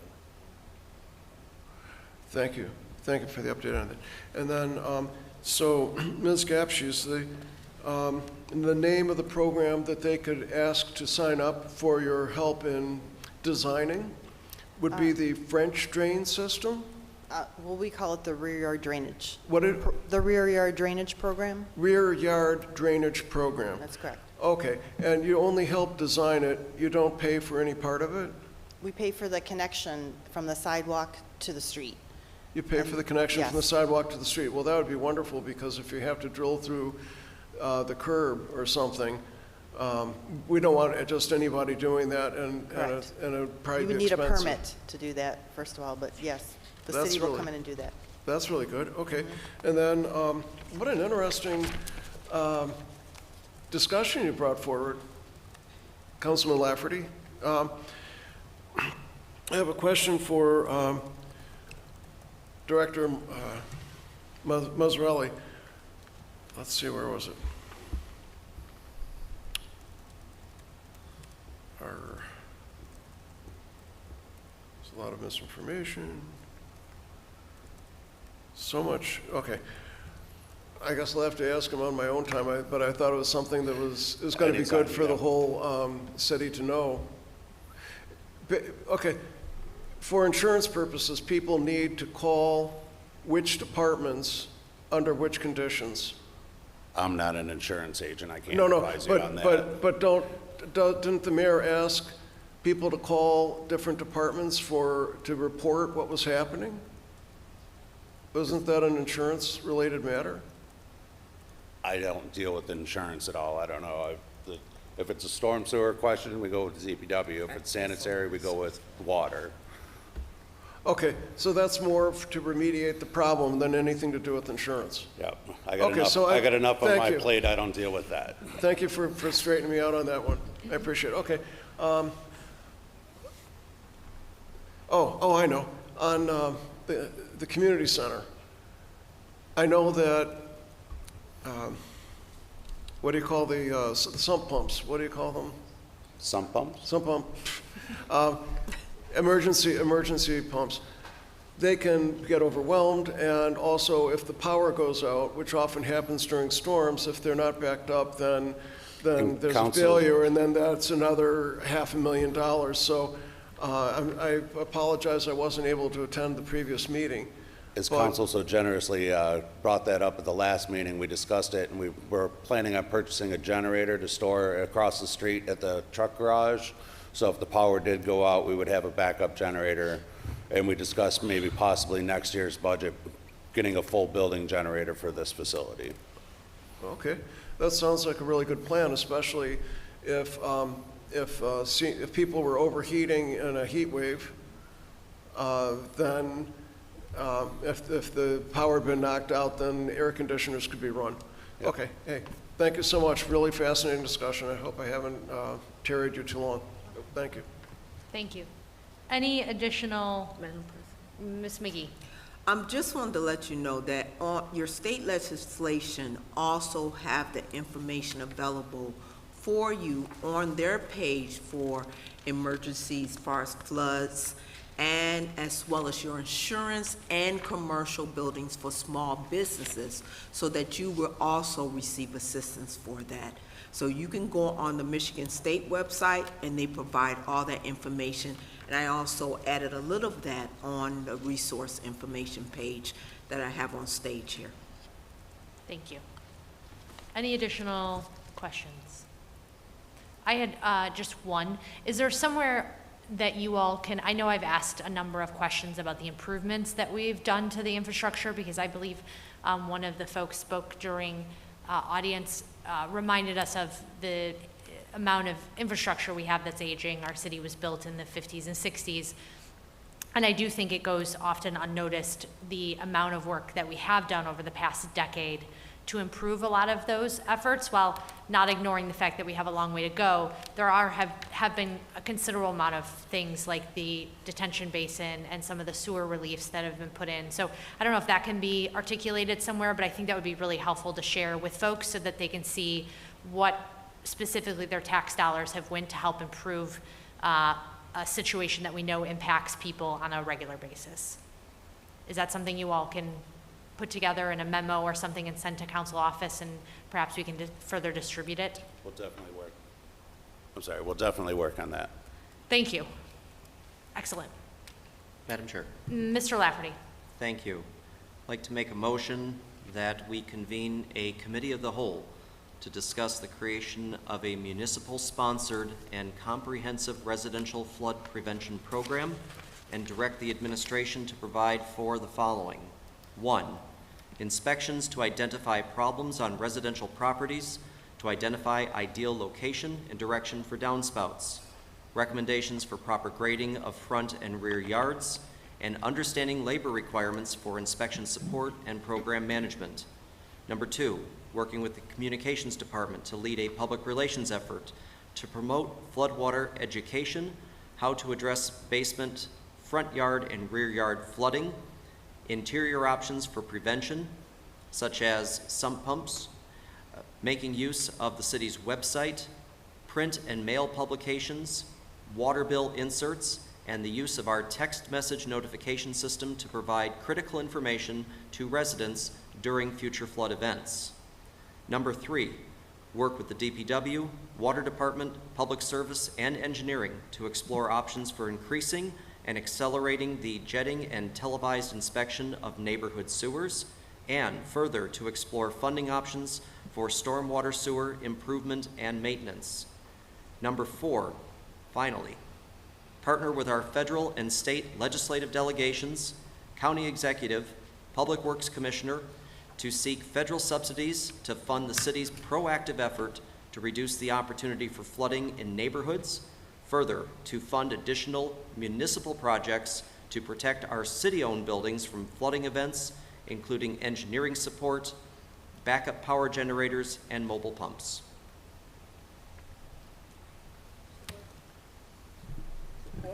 Support Dwyer. Ms. Moore supported Jonathan, you made the motion. Mr. Lafferty? Yep, okay. So, I will call the question. Ms. Moore? Sorry, Mr. Lafferty? Yes. Ms. Moore? Yes.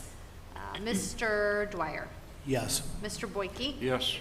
Mr. Noonan? Yes. Ms. McGee? Yes. Brogan C is a yes. Motion carries. Thank you, Mr. Lafferty, and the entire city departments for helping to put all of this together. Next item. Next item is 13B, Council Secretary Mindy Moore, discussion in Ray, establish a process to appoint a resident to the Warren Election Commission. So moved. Support Lafferty.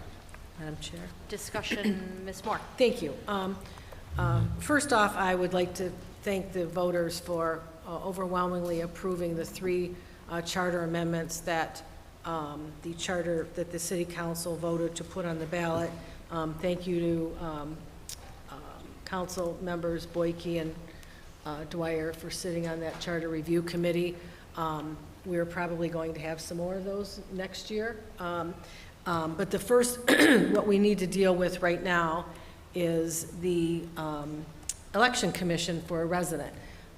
Ms. Camp today created an application form that we will have on the city's website for anyone that wants to apply for that appointment. And if you're not able to access that, you can call the council office at 586-258-2060. And I'll also put a Facebook post out today. And if everybody would kind of share that so we get the word out, but we'll have it on the city's website. We should have it up tomorrow, I would think. And how long do you think we should keep the period open for applications? 2 weeks, 3 weeks, a month? 2 weeks. 2 weeks? Okay, so we'll do, make it 2 weeks from Friday. 2 weeks from this Friday. What would that date be? It is Jonathan? 30th.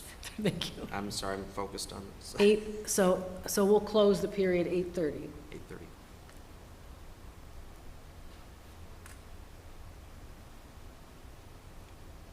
And we will, Did you want to highlight the items that we had? Yes.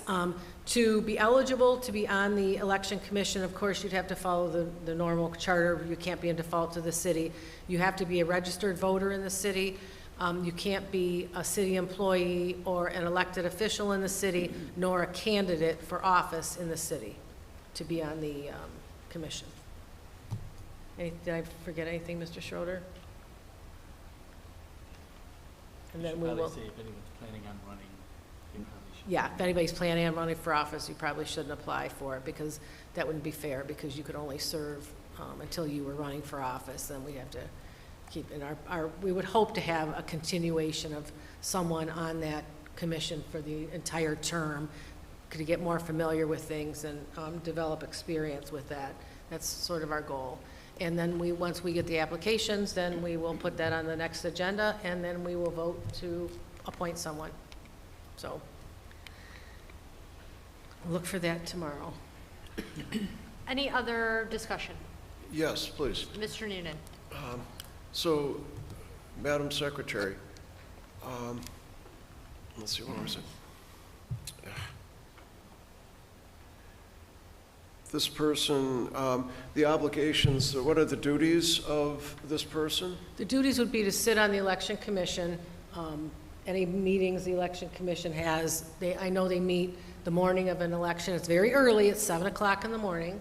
And they meet at 7 in the morning before the polls close. They announce the opening of the polls. They also meet at 8 o'clock at the closing of the polls.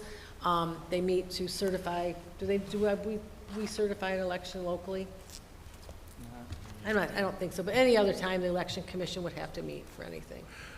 Right, one of the things that they might meet for would be to decide the boundaries of jurisdictions inside of the city? In 10 years. In 10 years. Okay.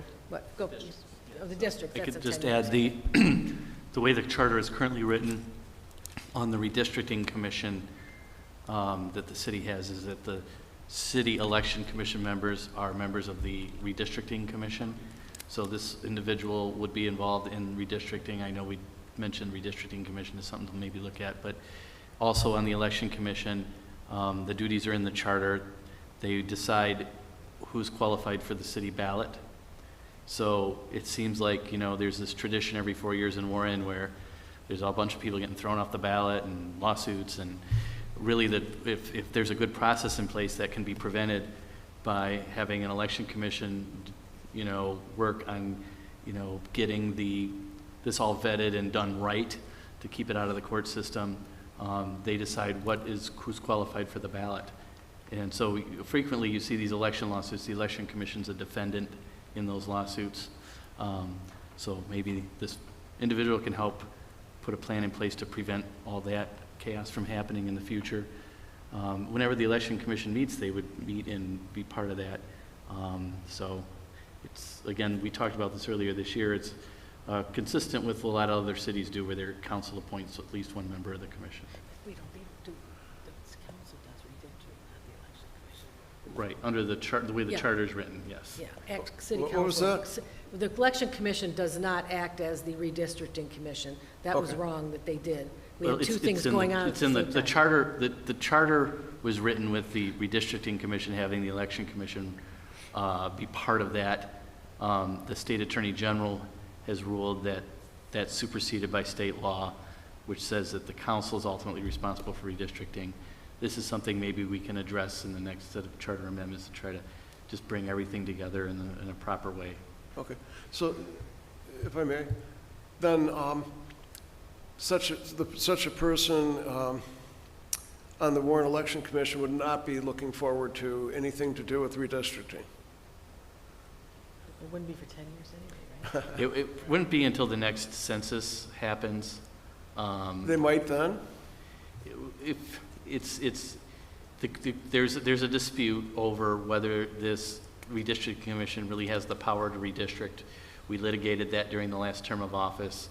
We came to a settlement agreement where the redistricting commission proposed it and then the city council approved it. This is something the charter committee should probably look at resolving before the next redistricting in the future. So that was a major point of contention. So as it stands now, this is not something on their radar during the current term of office. It's something that could be reformed, but that would have to go back to the voters because it's in the charter. We can't change the charter without the voters approving it, as we just saw. So I'd also like to note that I was talking with Ms. Michaels, the charter election, the election just took place, that this will take effect sometime in early September. It's just so the council's aware that the charter is officially amended when the city clerk sends certified results to the Secretary of State, and they have until the 20th to certify the results, August 20th, today's the 13th, and then within 30 days, the city clerk has to send that to the Secretary of State's office. Then our charter is officially amended, meaning that the council has to fill this appointment, where Ms. Michaels estimates sometime in early September that would be official. Thank you so much. That's a great deal of clarity. I appreciate it. I yield. Thank you. Any additional discussion? One, Madam Chair. Ms. Moore? And council office will go through and verify whether someone is in default to the city and check with the clerk's office to make sure they're registered to vote. Okay. This will just be a motion to receive and Yes, file? yeah. All in favor? Aye. Aye. Any opposed? Motion carries. Next item. Next item is 13C, Council Secretary Medjugorje, discussion and Ray, amendment to the council rules of procedure. So moved with discussion. Support Lafferty. Discussion, Madam Secretary. Thank you, Madam Chair. We amended the council rules 2 weeks ago, or was it 4 weeks? 2 weeks ago. And further looking at it again, there was a provision in there that indicated that someone could be removed forever from coming to our meetings. And there is certainly the possibility that anyone that comes up here and speaks as a resident could have an issue, say a zoning issue or a planning issue or a licensing issue, where they have a right to come before this body to address any of those personal issues. So we've taken that clause out, and, if something terrible happened, if the police determined that there was a danger with the presence of someone, their behavior, then we would have to go to a court perhaps and say, should this person removed? But that would be certainly an extreme situation that the police would probably be involved with. But we did take that out. If you'd like me to read it again, I can, the whole thing. I would like to clarify before that I do that, nobody has ever been silenced at council, ever. And this council has added audience at the beginning and the end, and we are the most open and transparent in the county. Absolutely. So this is what the rule states. Members of the public must refrain from profane language, obscene conduct, disruptive comments or gestures, jeering, personal attacks, speaking longer than the allotted time, or behavior that is disorderly or likely to provoke disorderly conduct. Personal attacks are defined as attacks against the conduct or character of a person that is unrelated to the manner in which he or she performs his or her duties. The council president may call to order any person who violates this rule or any other applicable rules. Failure to come to order may result in the microphone being shut off, the forfeiture of any remaining speaking time, or at the request of the council president, expulsion from the meeting. If a speaker or member of the audience does not follow these rules or engages in an actual breach of the peace or endangers the safety of the council or public at a council meeting, such person may be subject to further restrictions as necessary. Such actions shall be determined by council as a body and consistent with the Michigan Open Meetings Act. Thank you. Motion to approve? Motion to approve The amendment? The amended council rule. Motion to approve the council rules as amended. Madam President, if I could ask a question? I need a support. Support. Okay. Yes, Mr. Noonan. Yes, through the president to Mr. Schroeder. Mr. Schroeder, I understand that East Point lost a case that was somewhat similar to this. Can you tell me how this is different from that? I can tell you it wasn't similar at all, Councilman. That was a situation where the mayor, who happened to sit on the council, completely shut down residents, wouldn't let them speak. There was no process, there was no rule.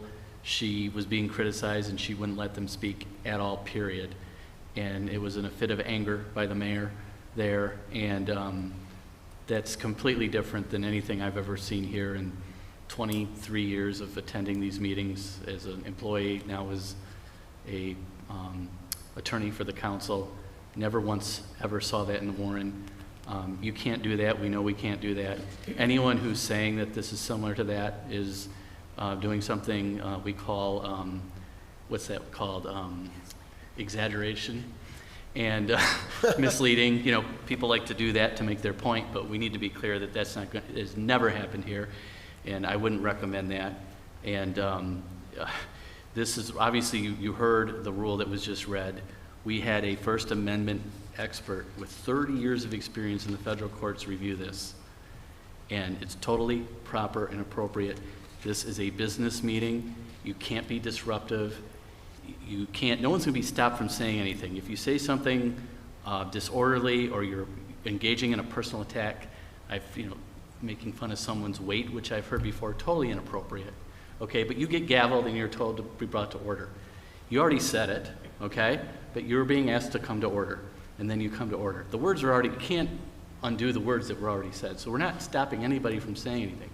But once you say something that's a profane personal attack or you start disorderly conduct, you can be called to order, and we're allowed to do that because this is a business meeting.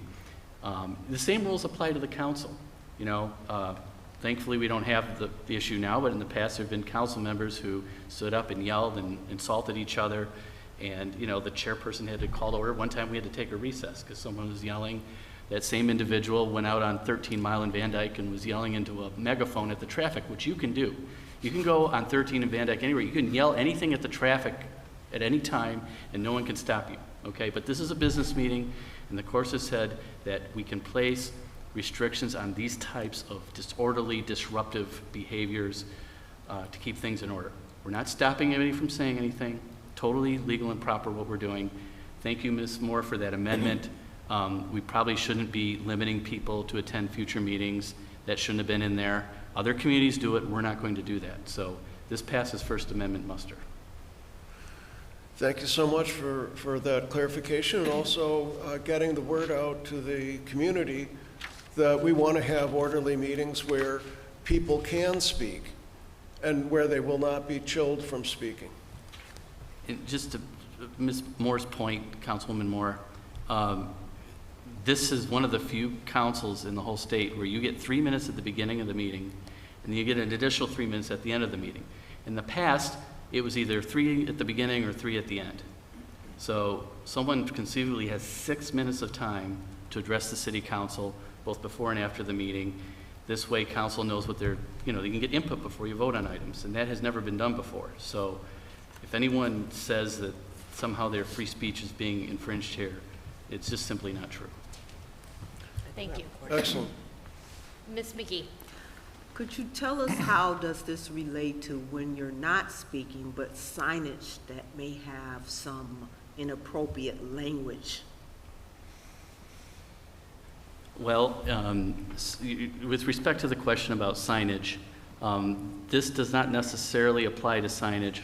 We would have to maybe look at a separate rule. I see we have signs out there. We've had them in the past. We've had folks during election time trying to get their signs in the frame here. So people play games with signs. I would think that if we want to look into signage, we might want to have a separate discussion about that.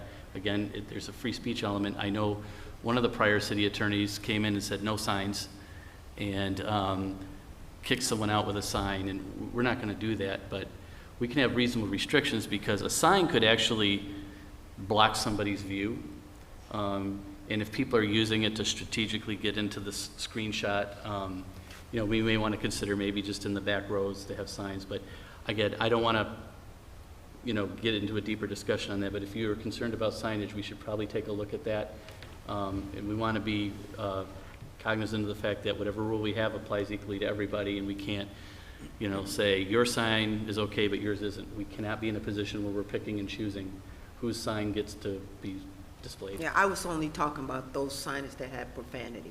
Okay. And again, we're allowed to, we looked this up about the profane element of it. We really can prevent that at a meeting. You may remember there's a famous case in Michigan called the Cursing Canoeist. I don't know if anyone remembers that, but about 20, 30 years ago, there was a canoeist who let out some words when the canoe tipped over, and there was a park ranger there that wrote a ticket for profanity, and the court said, no, you can't do that. That's an infringement of your First Amendment rights. But that was a criminal ticket, right? So they got a criminal violation for that. This is completely different than the Cursing Canoeist case, which was somewhat famous in Michigan, where we're not criminalizing this conduct. We're just saying, this is a business meeting. You let out that profanity. We're going to call you to order. Cut it out. Get back on topic. Don't curse. Okay, we can't rewind the tape and erase the words. They're already out. But we're saying this is a way to keep people from repeating these sort of useless, it doesn't have anything to do with the running of city government, like attacks against the conduct or character of a person that's unrelated to the manner in which he or she performs their duties.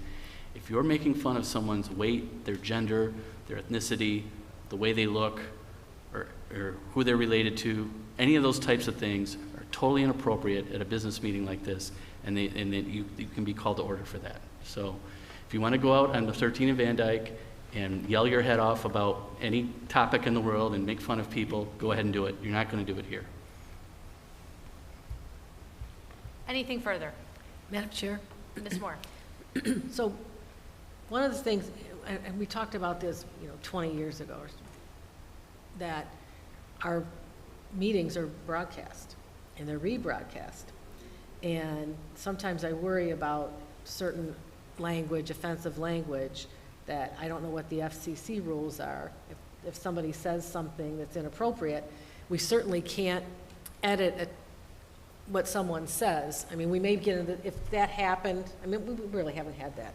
But if it happened, I suppose we could not show any of the audience at all you know, we wouldn't want to edit one person, we just wouldn't, I mean, I suppose we could get to the point where you just don't, some cities don't have audience ever broadcast. They have the meeting broadcast, but not audience, and some people cut off audience during election time, and some people have in their rules that people are not allowed to campaign at our business meeting, you know, council business meetings, so, you know, we're certainly not as expansive as some of the other cities that are with their rules.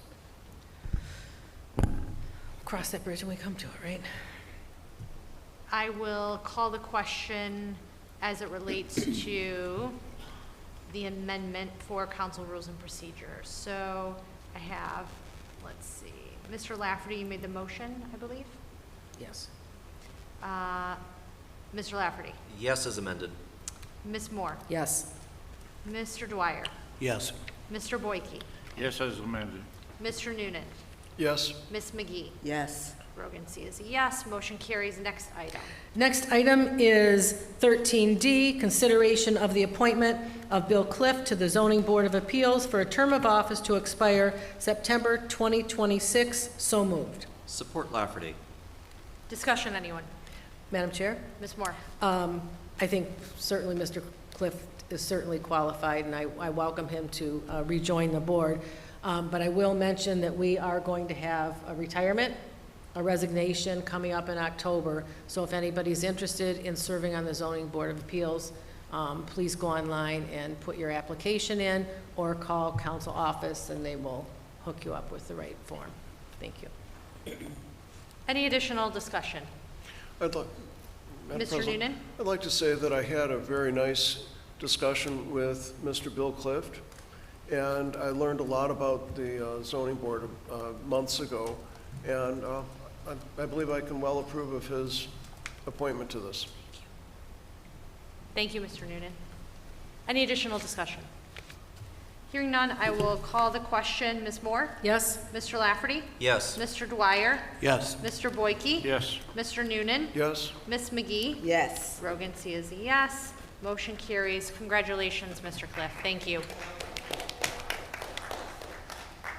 Next item. Next item is 13E, discussion in-ray electric vehicle charging stations. So moved.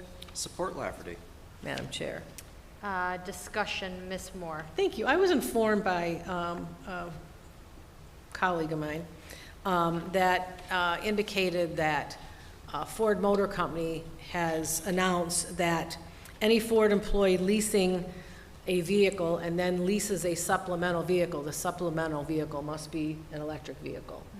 And I am just wondering if we need to look at the possibility of putting charging stations in the city, maybe parks, city property. I do have a little printout for creating a greener and cleaner community of how, what cities can do to add charging stations and electrify your municipality. So I thought maybe this was something we could give to the environmental subcommittee to look at. I was on yes, and I was on an RFP committee, I believe, with the planning department last year. I don't know where that landed, but there was conversations with the county contractor or the person who was providing EV chargers to the county.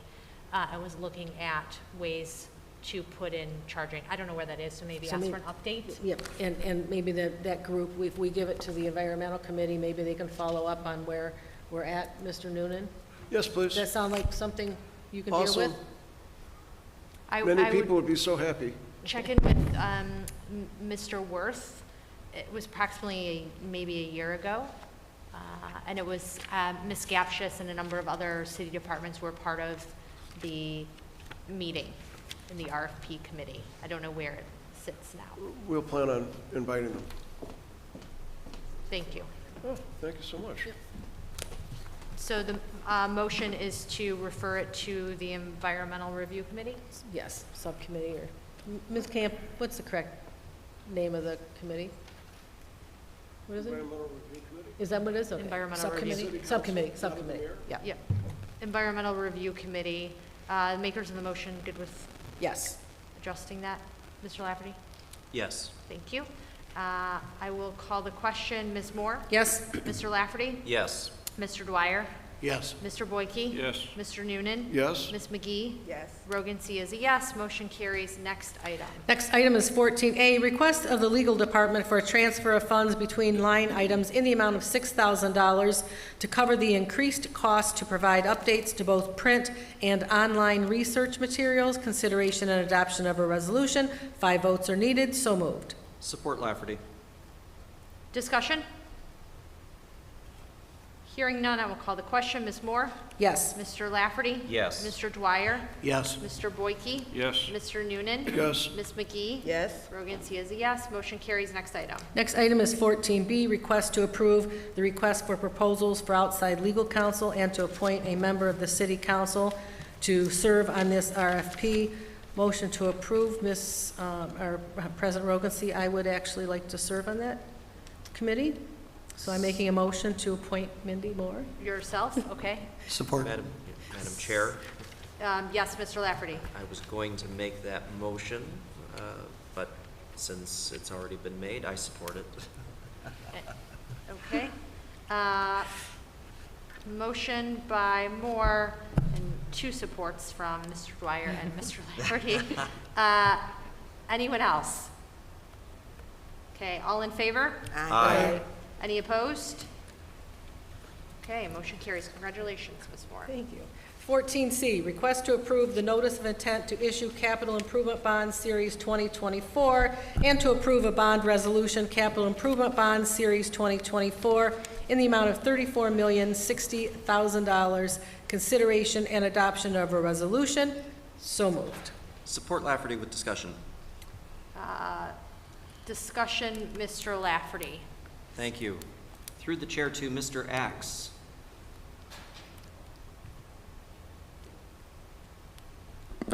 I'm here. Good evening, sir. It is good to see These you. there are actually 2 resolutions here. The first one is a notice of intent, which is required by the law in order to issue this kind of bond issue. And that authorizes the notice to be put in the paper. And there's a referendum period. And once that expires, we can go ahead and issue the bonds. And the second item is the actual bond resolution, which will take effect, but not until we can have that expiration. That's really it. You have 2 things, but they both relate.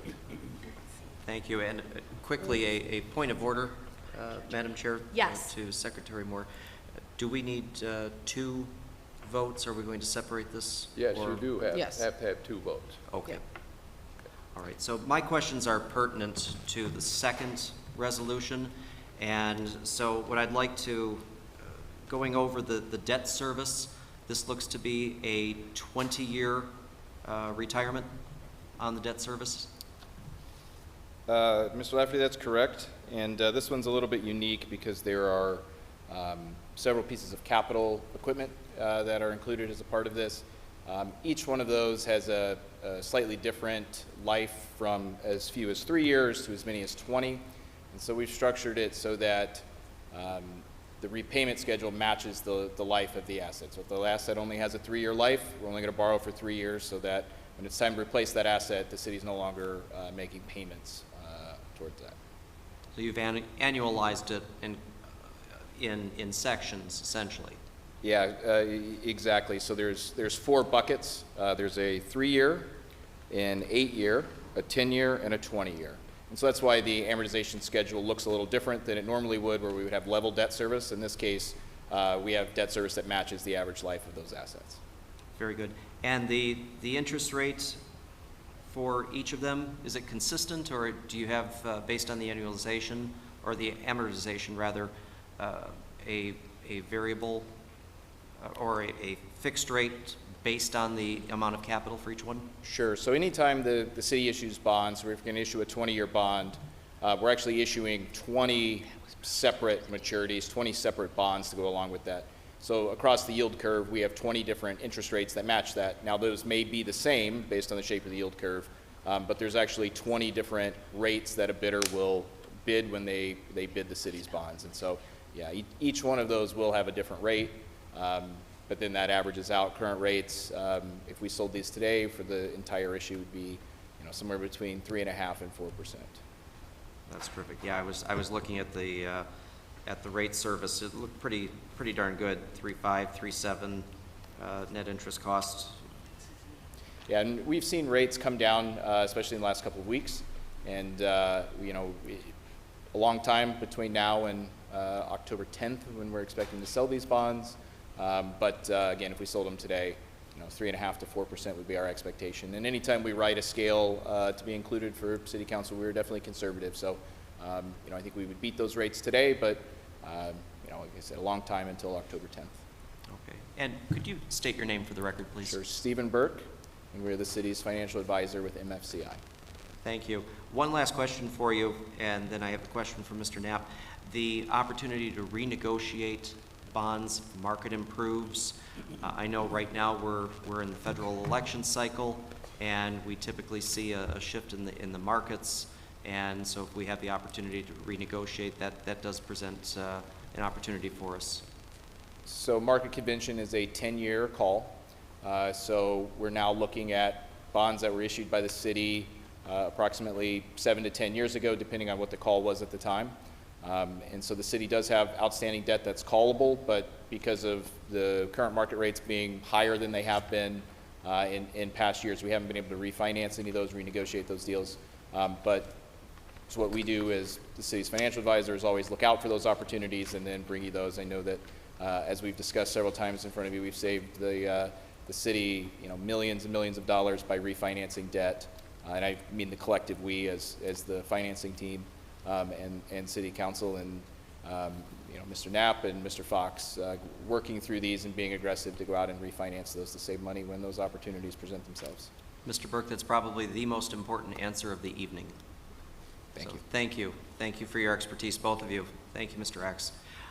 Through the chair to Mr. Knapp, I was comparing the exhibits on the projects that are listed for this. We're looking at a number of infrastructure projects for roads and then capital equipment for police, fire, and DPW.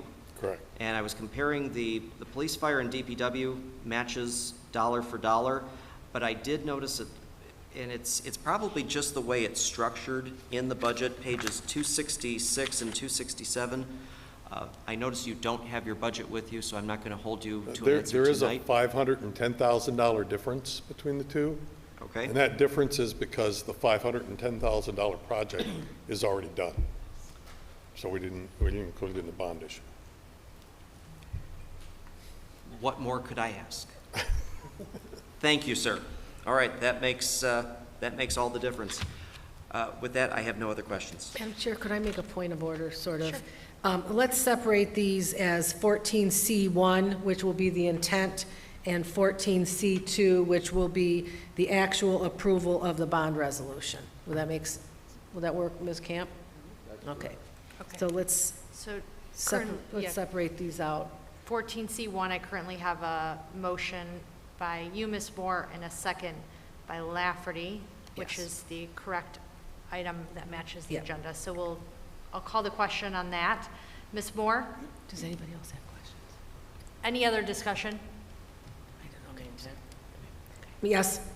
Mr. Lafferty? Yes. Mr. Dwyer? Yes. Mr. Boyke? Yes. Mr. Noonan? Yes. Ms. McGee? Yes. Rogan C is yes, motion carries. And then next item is 14C2, resolution to approve a bond resolution for capital improvement bond series 2024 in the amount of $34,060,000. So moved. Support Lafferty. discussion. Hearing none, I will call the question. Ms. Moore? Yes. Mr. Lafferty? Yes. Mr. Dwyer? Yes. Mr. Boyke? Yes. Mr. Noonan? Yes. Ms. McGee? Yes. Rogan C is yes. Motion carries. Next item. 14D, request of the fire department to increase the award of bid ITBW 0742, furnishing new structural firefighting turnout gear to Phoenix Safety Outfitters for an annual amount not to exceed $81,473.50 to an annual amount not to exceed $120,000 for 2 annual periods. Consideration and adoption of a resolution. So moved. So moved. Support Dwyer. Motion by Moore, support by Dwyer. Any discussion? Hearing none, I will call the question. Ms. Moore? Yes? Mr. Dwyer? Yes. Mr. Lafferty? Yes. Mr. Boyke? Yes. Mr. Noonan? Yes. Ms. McGee? Yes. Rogan C. is a yes. Motion carries. Next item. Next item is 14E, proposed ordinance to amend Chapter 2, Article 5, Division 4.5 of the Code of Ordinances entitled Veterans Advisory and Memorial Commission. This is a second reading, so moved with discussion. Support Lafferty with discussion. Discussion, Ms. Moore. Yes, thank you. Last meeting, at the first reading a couple weeks ago, the original ordinance had a member of the Economic Development Department, and subsequently, the administration proposed removing that, and I explained the reason for that, because it's a veterans group, and we may want to be finding housing for veterans. That's often a problem, homelessness with veterans, and the Economic Development Department would have the best opportunity to provide that sort of information. So they've put that back. They've left the Parks and Rec in because, I don't think they need to be on the commission, but they can't be. So I don't have a problem with it, but they'll be maybe facilitating some of the installation of the bricks and things at the memorial. So I don't have any problem with any of it, so. Mr. Lafferty? Madam President, thank you.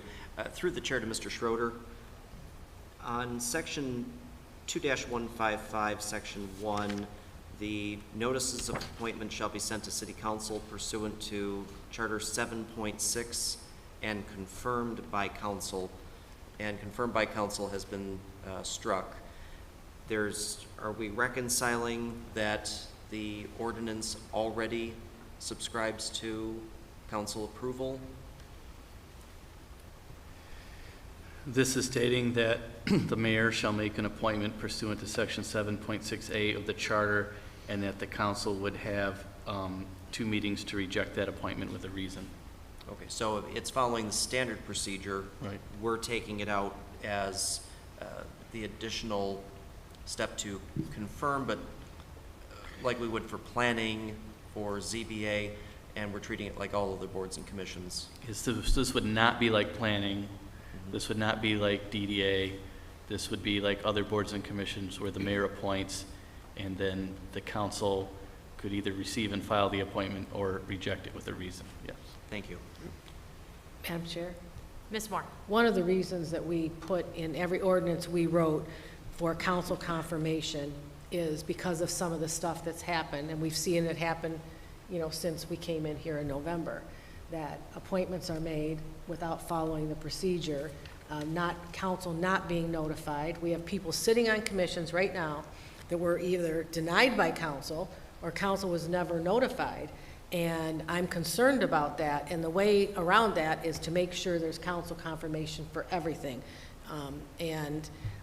So I'm hopeful that those things get cleared up. They still are not cleared up. We have people on commissions that have no business being there. They've not been appointed properly. So I'm hoping that this administration gets that problem under control, and we now are going forward with these mistakes and violations of the charter. But I'm not gonna, that's not the hill I'm gonna die on. Hopefully, things will work out going forward. I want to cooperate and get things moving. That's the goal of everybody up here. We got elected with great ideas and enthusiasm, and we have just been stalled over so many little things that we don't need to be stalled on. And so I'm not going to hold this up. We need to get this Veterans Commission going. Ms. Rogancy had sort of half of it. I had sort of the other half of it. We put it together to be comprehensive, what we think commission going forward. There's a lot of things we need to do. We have to take care of the memorial, so I want to move it forward. I'm happy with the way it is now, and hopefully the appointments are made properly and we're notified. Thank you. Any additional discussion? Madam President. Mr. Noonan. I've been very talkative tonight, but I think that the veterans are extremely important, and especially the homeless veterans who are hard put in our city. And I'm so glad that this commission will have a chance to really address all the issues of the seniors and the veterans. Thank you. Any additional discussion? Okay, hearing none, I will call the question. Ms. Moore? Yes for you, Paul Cardaz. Mr. Lafferty? Yes. Mr. Dwyer? Yes. Mr. Boyke? Yes. Mr. Noonan? Yes. Ms. McGee? Yes. Rogan C. is a yes. Motion carries. Next item. Next item is audience participation for general topics. Members of the audience who would like to address the City Council this evening may do so by filling out an audience form if you have not already to the right of the stage. This is a reminder that per our council rules and procedures, you must write your name and address on the audience form. Give your full name and address at the podium. You have 3 minutes, and this is for general topics. First is Richard Marecki. Good evening. I live over on 29711 Park Place, and that's right behind the City Hall. And there's a parking lot that's, as of right now, being used to storage area for the people, the road that are being repaired all around the city. I've been living there for about 30 years, and the last 5 years, the City Center Square number 6 units, 34 units, are being exposed to the noise, the dirt.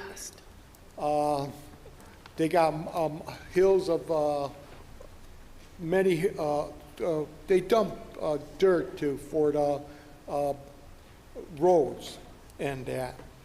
And that is just an eyesore, and it's dirty. And when the weather gets really warm and everything else, we have dust storms that form, and people in our units complain about that.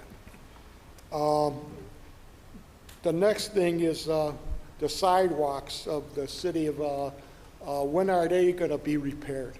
We have some sidewalks that are real bad. I could give you an example on Common and Kennedy Circle. That's City Center number 5, the sign there. There's one that the sidewalk is down to maybe 3 or 4 inches there and that. And it's a hazard there. And I would not like to see the city of Warren being sued for something like that. One more thing is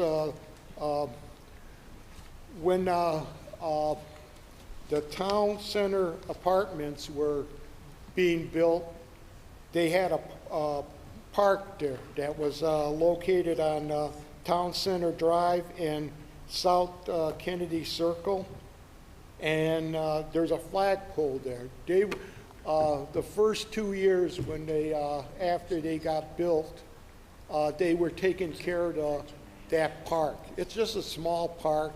It's not, but now it's there's a lot of at times there was a lot of garbage there, and there is a flagpole and no flag.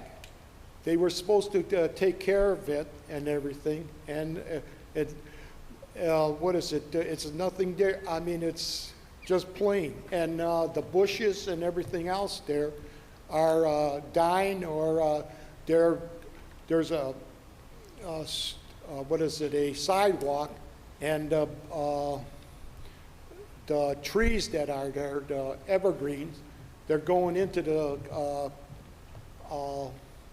the sidewalks and everything, and that. And that should be addressed and everything. And when we were told, when they were building that, to get it approved, that they would make that look really pretty, and it's an eyesore right now. And City Center Square number 6, I'm the president of that.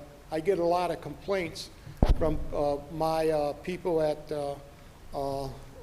units and everything. And, Mr. Marecki, I apologize, the timer wasn't started, but I have it on my phone, so you're at time. Okay. But if you give your phone number to Ms. Camp here on the end, she will, I will take a picture and send it to our DPW director who left. Okay, thank you Thank very you. much. You have a good evening. You too, thank you so much. Next is Lori Harris.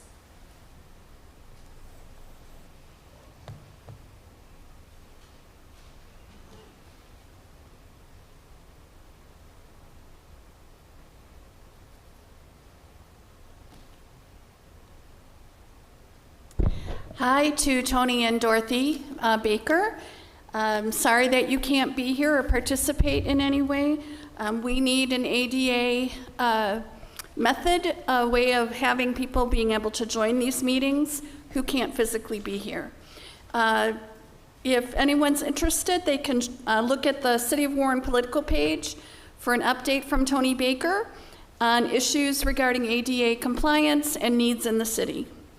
The water issue, I was thinking while I was listening to these, the group of experts really appreciate all that information. But I was thinking there's probably a couple other things we could have also done better. Number one, we have to address the millions of gallons of combined sewage overflow coming from Oakland County. And wondering if that's not coming through, how much better the City of Warren would do. I also wonder if there's a way to initiate people to help. I am sure there have got to probably be older people or people incapable of moving their damaged goods out of their basement, and they may just live like that. And if we could find a way to encourage people to help each other, would be another way to feel like we were making progress in an issue like this. I'd also like a strong statement from the mayor about the combined sewage overflow from Oakland County, because that's what helps to flood our homes. About rentals, I'm really concerned about people coming into the city and renting out parts of their house and boldly promoting that, where they've made kitchens and bathrooms and living arrangements in other parts of their home that are really considered rentals, but are probably not being applied for through the city. And I'm wondering how we can address that. And a little tip from a nurse. This is not political, and people want to make it political, but COVID is on the rise, and our wastewater is showing a great increase in COVID. And if you've managed to not have long COVID or serious complications, or you don't care for someone who's fragile or immunosuppressed, maybe it doesn't bother you, but there are people that we need to protect. So, mask up when you're in a crowded public place. Ventilation if you're able to, in a classroom or a meeting room. Stay home if you're sick. And, just as a little public thing. You're out of time. Thank you. Get a vaccine if it comes out. Thank you. Thanks. Michelle Nard is next.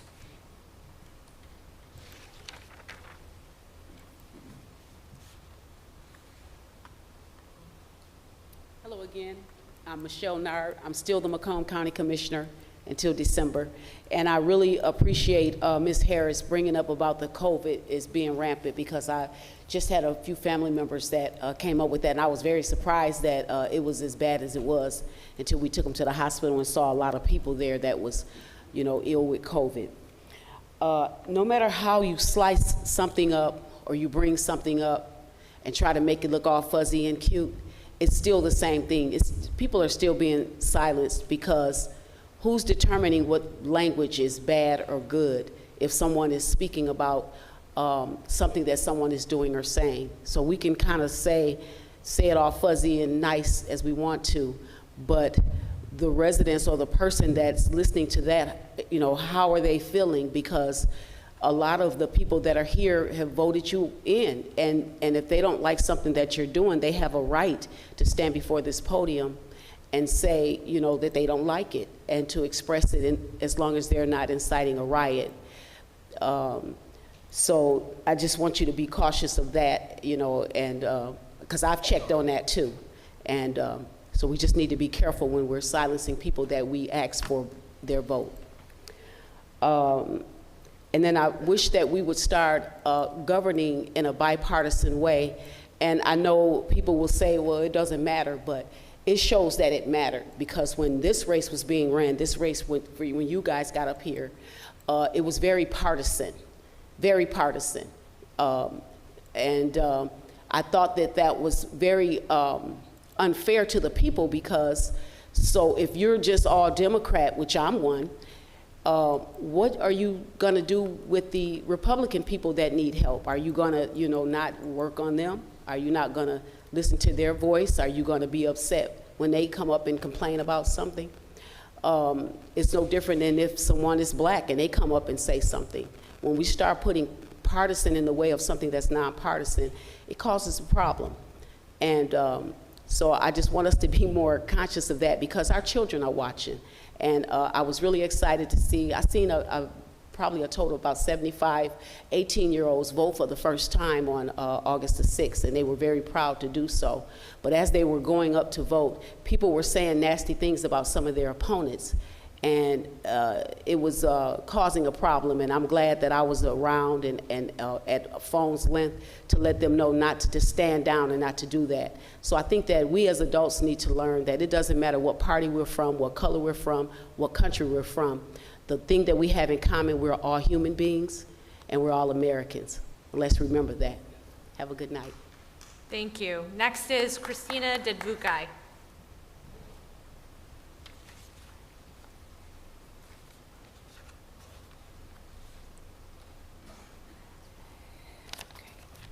Hi, I'm Christina Dedvukai. I'm here to speak about the medical marijuana ruling, which takes the case back down to the lower courts. It's a death roll for medical marijuana in Warren. Warren has medical sales. They're not open. If you were forced to redo it, it'd be a lottery that nobody would enter. The court is looking at the Open Meetings Act. Recreational requires a competitive process, which means we are going to go back and look at the medical scoring of all 65 applications and if they were rescored competitively. The reality is there is no pathway forward for Warren to use medical to issue recreational. As far as this community goes, medical had a $300,000 capitalization requirement. Almost every applicant was from outside of Warren. Recreational sales have no capitalization requirement, which is where local Warren can apply. You've had medical sales in Warren, and that is what's in court. But their operation hasn't caused any interference with the lawsuits. The court literally cannot cross over into recreational because it's an entirely separate business. So there's no point waiting, because the recreational ordinance will look no different now than it would at the completion of court. November 2018, State Proposal 18-1, adult use. Warren specifically voted yes by 57%, where the state percentage was 54% passing. Warren is a big part of the auto industry, but nowadays what you read in the news is about the layoffs that are happening in Warren. We need different kinds of businesses that are going to create local jobs that people can access easily. You see a lot on Facebook, I can't get to this location. You need more businesses here that are hiring. For the 2023 state year, the state of Michigan distributed $87 million to cities that allowed recreational sales. Centerline received almost $600,000 of that. It is on track to do something similar for this year. That's over $1 million in 2 years for allowing sales, which that community can use in any way they want to. The third largest city in the state of Michigan is receiving nothing. It should have always been about what is best for this city. So how many jobs are we willing to lose here in Warren before we do something about it? How much longer do we have to wait and keep missing out on millions of dollars that this city can use to help its own community? You can solve these problems now, immediately, by getting this rolling. It's time to move recreational forward. Marijuana is already in the state of Michigan. It's already in neighboring communities. It's already in Warren. You're just not benefiting from it. Thank you. Thank you. Next is Mr. Vanderlinden.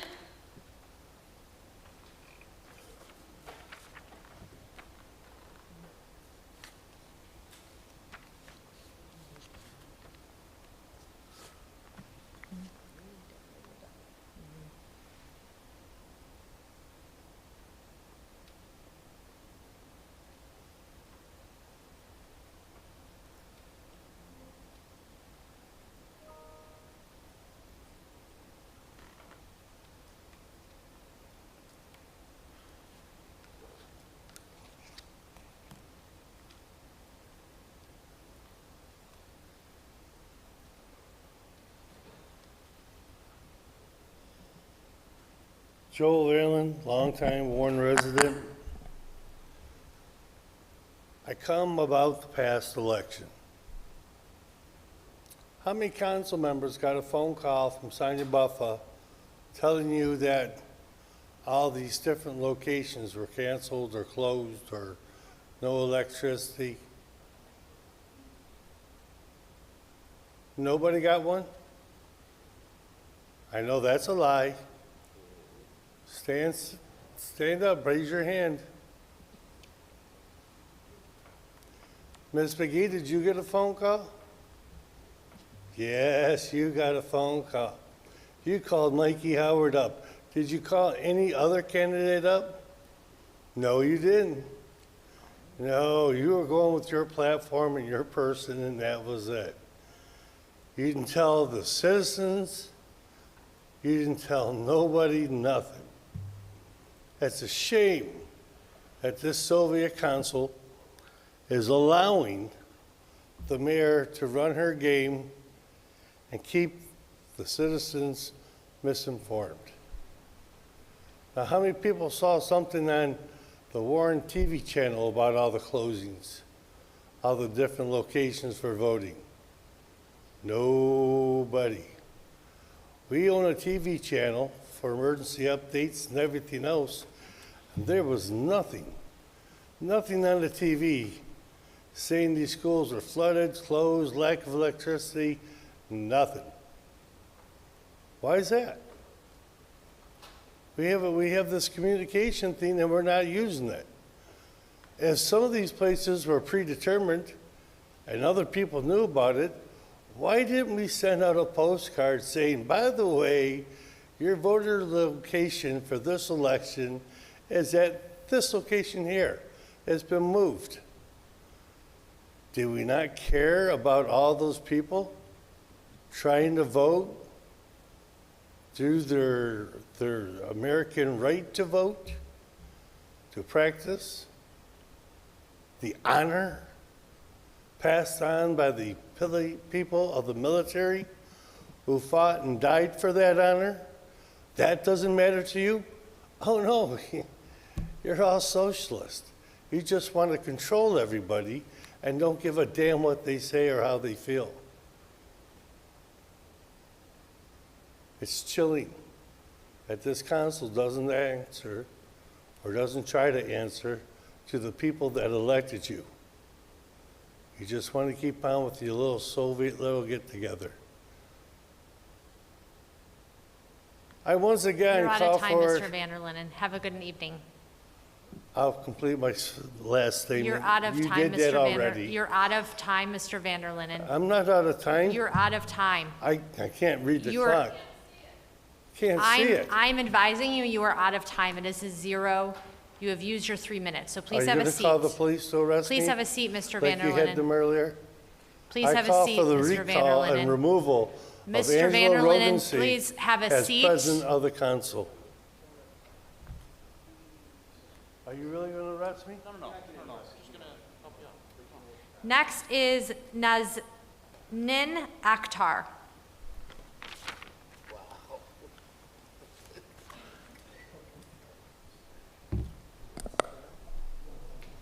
Greetings, can you hear me?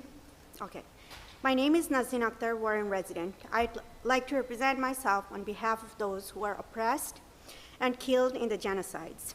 I'd like to represent on behalf of those whose names are never mentioned and recorded and they do not know why.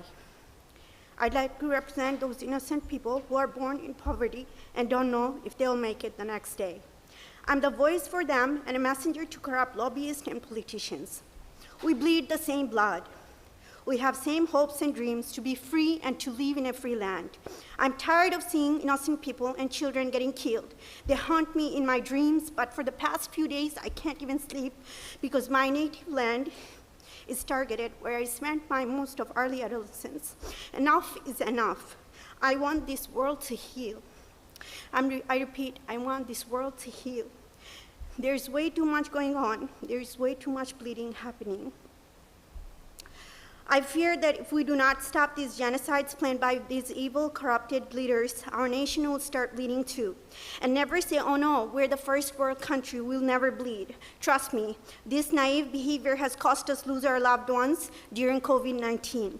These corrupt leaders do not have a drop of humanity in their heart. They play with our lives, and one of the most sensitive ways they create chaos is creating wars in the name of religion and minority rights. At the end, it doesn't harm them, it harms us. In 1946, when Hindu-Muslim riots started by those corrupt leaders using political propagandas in Bihar, India, my forefathers were forced to leave their land.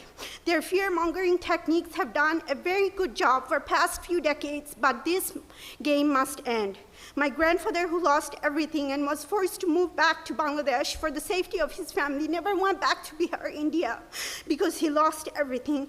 He lost his Hindu neighbors, he lost his peers, he lost his networks, he lost his wealth. But most importantly, some lunatic folks took over the chance to loot his land. Just as my grandfather lost everything as a minority, similarly, there are many who are still losing because of how our devil lobbyist lawmakers using fear-mongering techniques, political propagandas to destroy our humanity. I'm done. I'd like to warn those pharaohs that for every pharaoh out there, there is Moses too. I made a promise to myself that I'll not stop trying until we are united for the sake of humanity. So those of you who are sitting in front of me and those of you who are sitting with me in this room, please raise your hands if you're against this humanity. Please raise your hands if you're tired of seeing these innocent people getting killed. Please raise your hand. Thank you so much. Please raise your hand if you're tired of humanity, seeing innocent people getting killed. Can we please do something as an awareness to stop this genocide? You are out of time. Thank you. you. Next is Chris McLaughlin.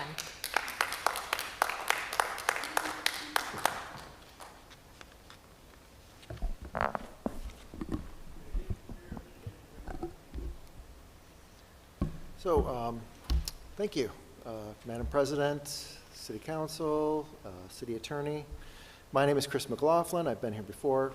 I serve as the State Director for the Secular Alliance of Michigan, which is an alliance of organized non-religious groups around the state, including the Reason Station here in Warren City Hall, and Michigan Atheists that had a booth at the Warren Pride Fest just a little while ago.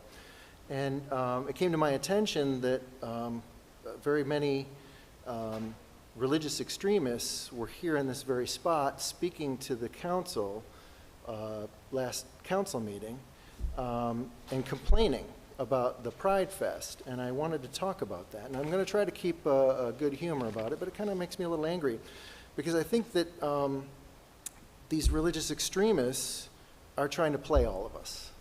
They're trying to play the city government, and they're trying to play the city of Warren.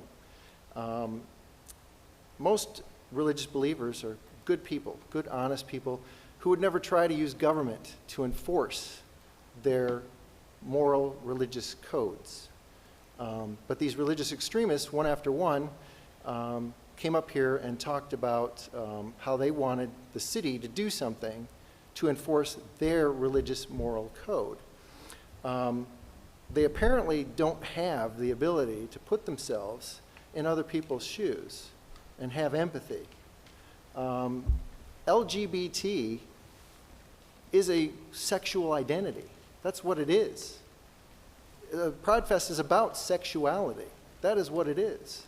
And, newsflash, things like, adult novelty items and risque artwork that was at the Pride Fest Not only are these things that you can find in every shopping mall in America, but they're not coming, to the shopping mall to protest about it.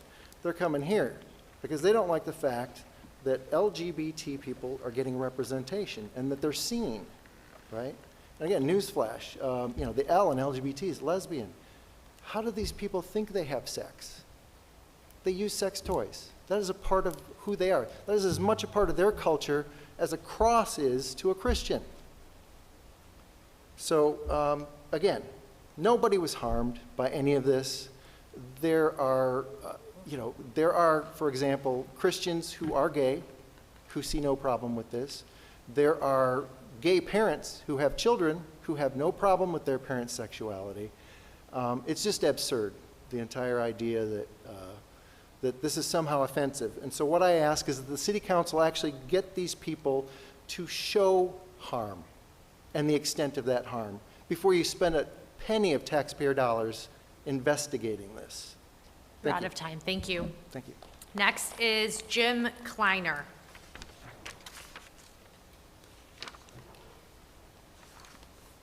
All right, good evening, everyone. My name is Jim Kleiner. I'm the Associate Director of the Secular Alliance of Michigan. And I wrote this about a month ago.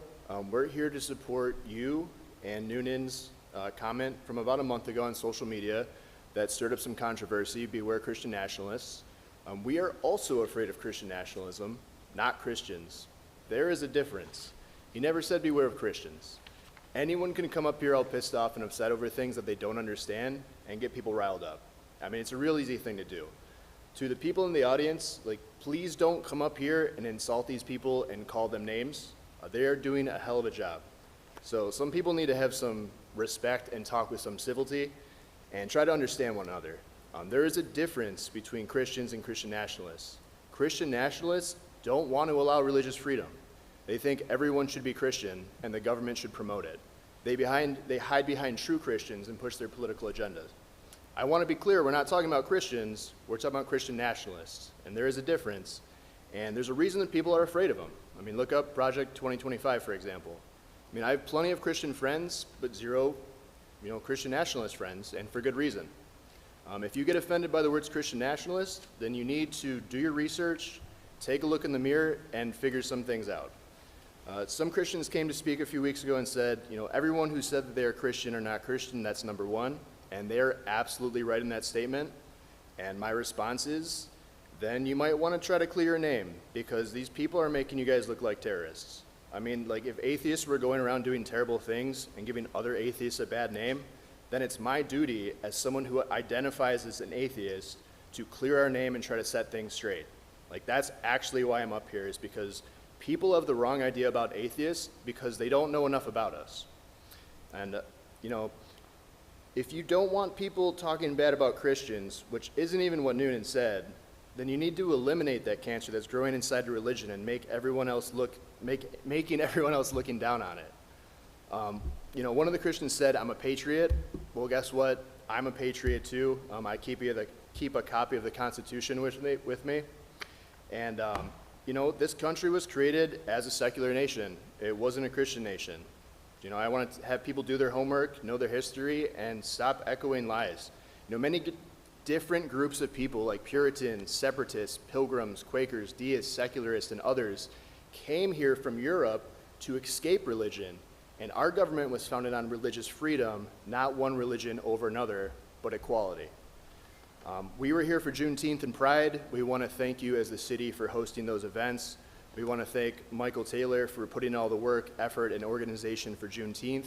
It was a hell of a job, and I think you guys are doing great. You have a tough job up there. You're not going to make everyone happy, and I appreciate all of you volunteering You're your out of time and time. energy. Thank you. Yeah, thanks. Mark Ashley. Thank you for giving me this time. I live in Roseville, so I live in a neighboring city. And I'm also part of the Secular Alliance of Michigan. And it's very important for us to come up and talk so you know that there are atheists within our community. I am one of them. And it brings me back to a radio show I watched quite a while ago where there was an atheist and he had his guest who was a very, very famous Christian, and they were talking about the separation of church and state. And the Christian came up and said, well, no, the separation of church and state is that you, the freedom of religion is that you can have whatever Christian religion you want to have. Not that you can be an atheist or you can be a Muslim. No, you have to be a Christian. And there are many that think that. And I don't know what the people here think, but I do know that there are people in our community that do think that way, that do not think that we should have actual freedom of religion, because to have real freedom of religion, you must have freedom from religion. I am not against anybody's religion. I'm against extremists. I'm against people that are going to do harm to other people. If there was ever a situation where there was people being discriminated because of their religion, I would be fighting with them. I'd be fighting for them. Even if I didn't agree with their religion or their tenets, they have the freedom to believe whatever they want. It is actions that I'm against, not people's beliefs. And I just wanted to come up and say that and let you know that we atheists are out here. We are part of these communities, and we are definitely not going anywhere. And we hope that you can bring us into your community and welcome us as I welcome people in my community. Thank you for your time. Thank you. Next is Douglas Marshall.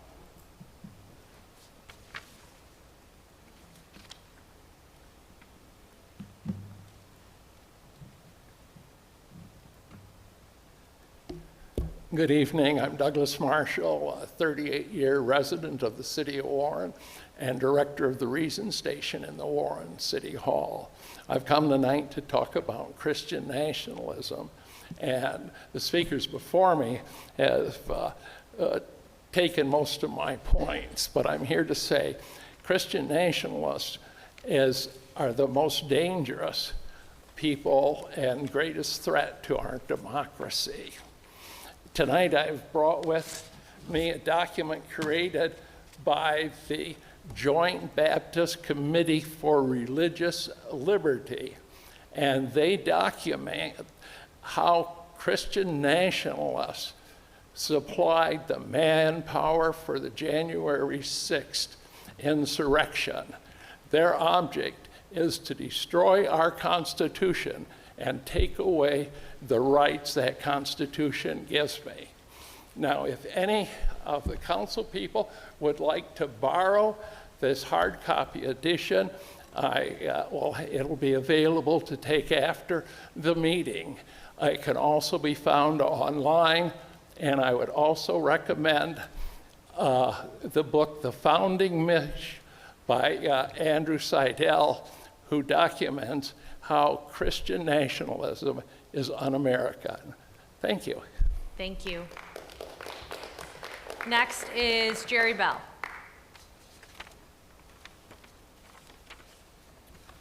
Jerry Bell.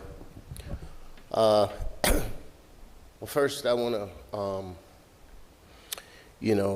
I heard the young lady there speaking about the killings, the deaths.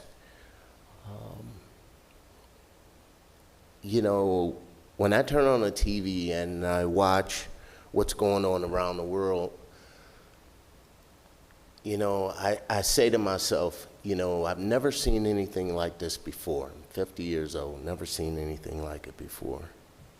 And I feel so sorry for those that are affected in those parts of the country. I feel really bad. And to see only two of you sitting up on that stage raise your hand in support of her, which is Councilwoman McGee and the responding Secretary for Council, are the only two that raised their hand. But to see 2, 4, 6 council members not raise their hands, I mean, you guys are an embarrassment. And I'm just trying to figure out here, after hearing you, Mindy Moore, about these council rules and procedures, I'm just trying to find out who is the deciding individual to determine if something is offensive or not. Is it you, Councilwoman Rogancy? Is it you? Oh, you're not responding. Okay, I didn't think so. You guys dressed this up very well. But the real violation was committed a few weeks ago, Ms. Rogancy, when you tore off after me verbally. And you guys made every chance to try to clean this up, to try to make this whole council rule and procedure or whatever it is sound good or look good, because you want to be protected. So if in the event that you do something wrong, you can't be held accountable. You want to try to silence us. That's what it is. You can make it sound as good as you want up there on stage, looking all good with your suits and all this other crap, but you knew it wasn't going to work. You know it's not going to work. So as I said before, I'm going to keep coming up here. I'm going to keep speaking. No profanity. And I'm just waiting for you guys to show me where I mention profanity at any point in time during any other council meetings. I don't think you can. You're intimidated, and just say it. You should be. We're the people. We're the ones that put you in, and we can take you out of there too. So I understand what you're doing. I don't agree with it, but I understand. And I'm gonna keep doing what I do. Have a good night. Thank you. Next is Gloria Sanker.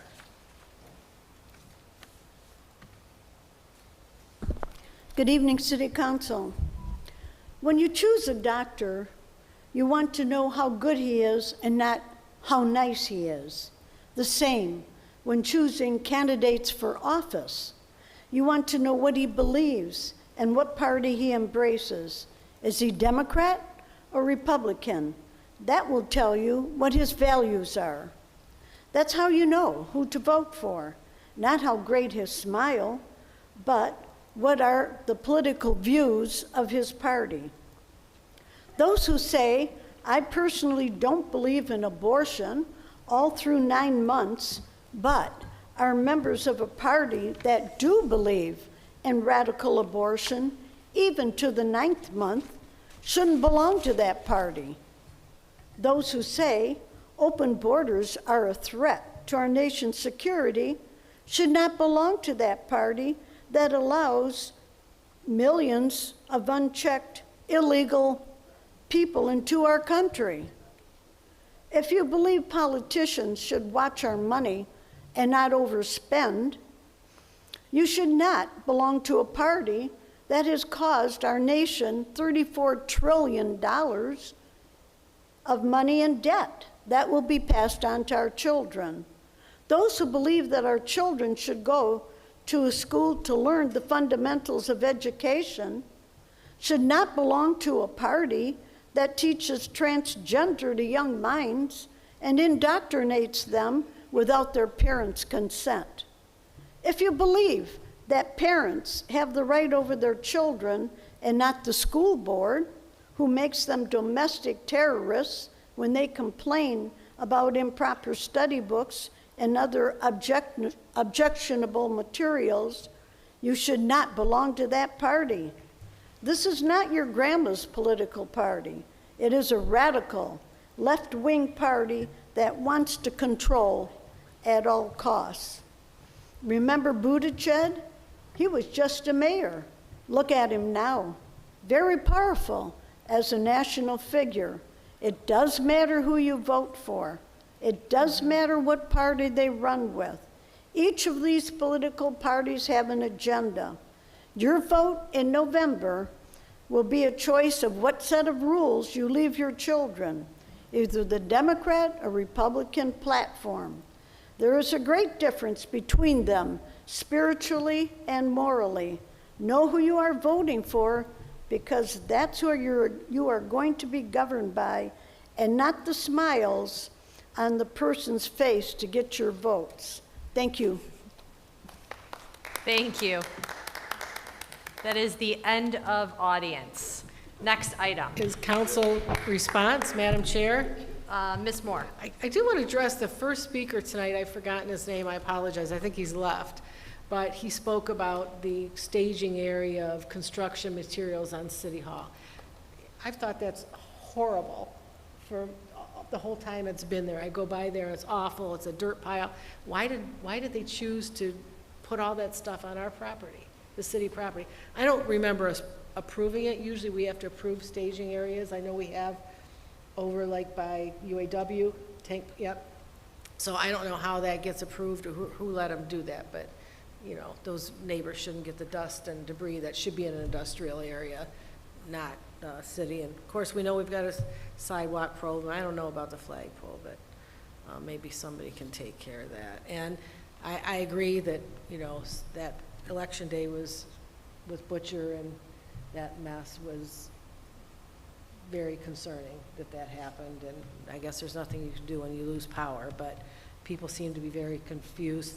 Thank goodness for Mr. Lafferty. He stood out in the rain at Butcher telling people where to go and vote, and did a Facebook Live. He stayed there until someone came up, until about, I don't know, about a half hour you stayed there until somebody came from the clerk's office. But, you know, a lot of times people come very early, and thank goodness Mr. Lafferty was there and took it upon himself to tell people. I'm very appreciative of that, and I'm sure all the voters that came over there were as well. Thank you for that, Mr. Lafferty. And along with, we approved the Veterans Commission tonight, so anybody that's interested in serving on that commission, I'm sure there will be an online, you can go online and apply for the commissions, or any of the commissions that are open in the city. It's hard to fill some of the commissions, so if you're so inclined, many of them don't take a huge commitment. Some of them are once a month, and you know, you don't have to do a ton of work, but you know, you offer your ideas for things, and you learn and offer your expertise in certain areas, and there's, you know, lots of volunteer opportunities. So if you're so inclined, go online, apply for a commission. We would all very much appreciate it. Thank you. I just wanted to make a note about Ms.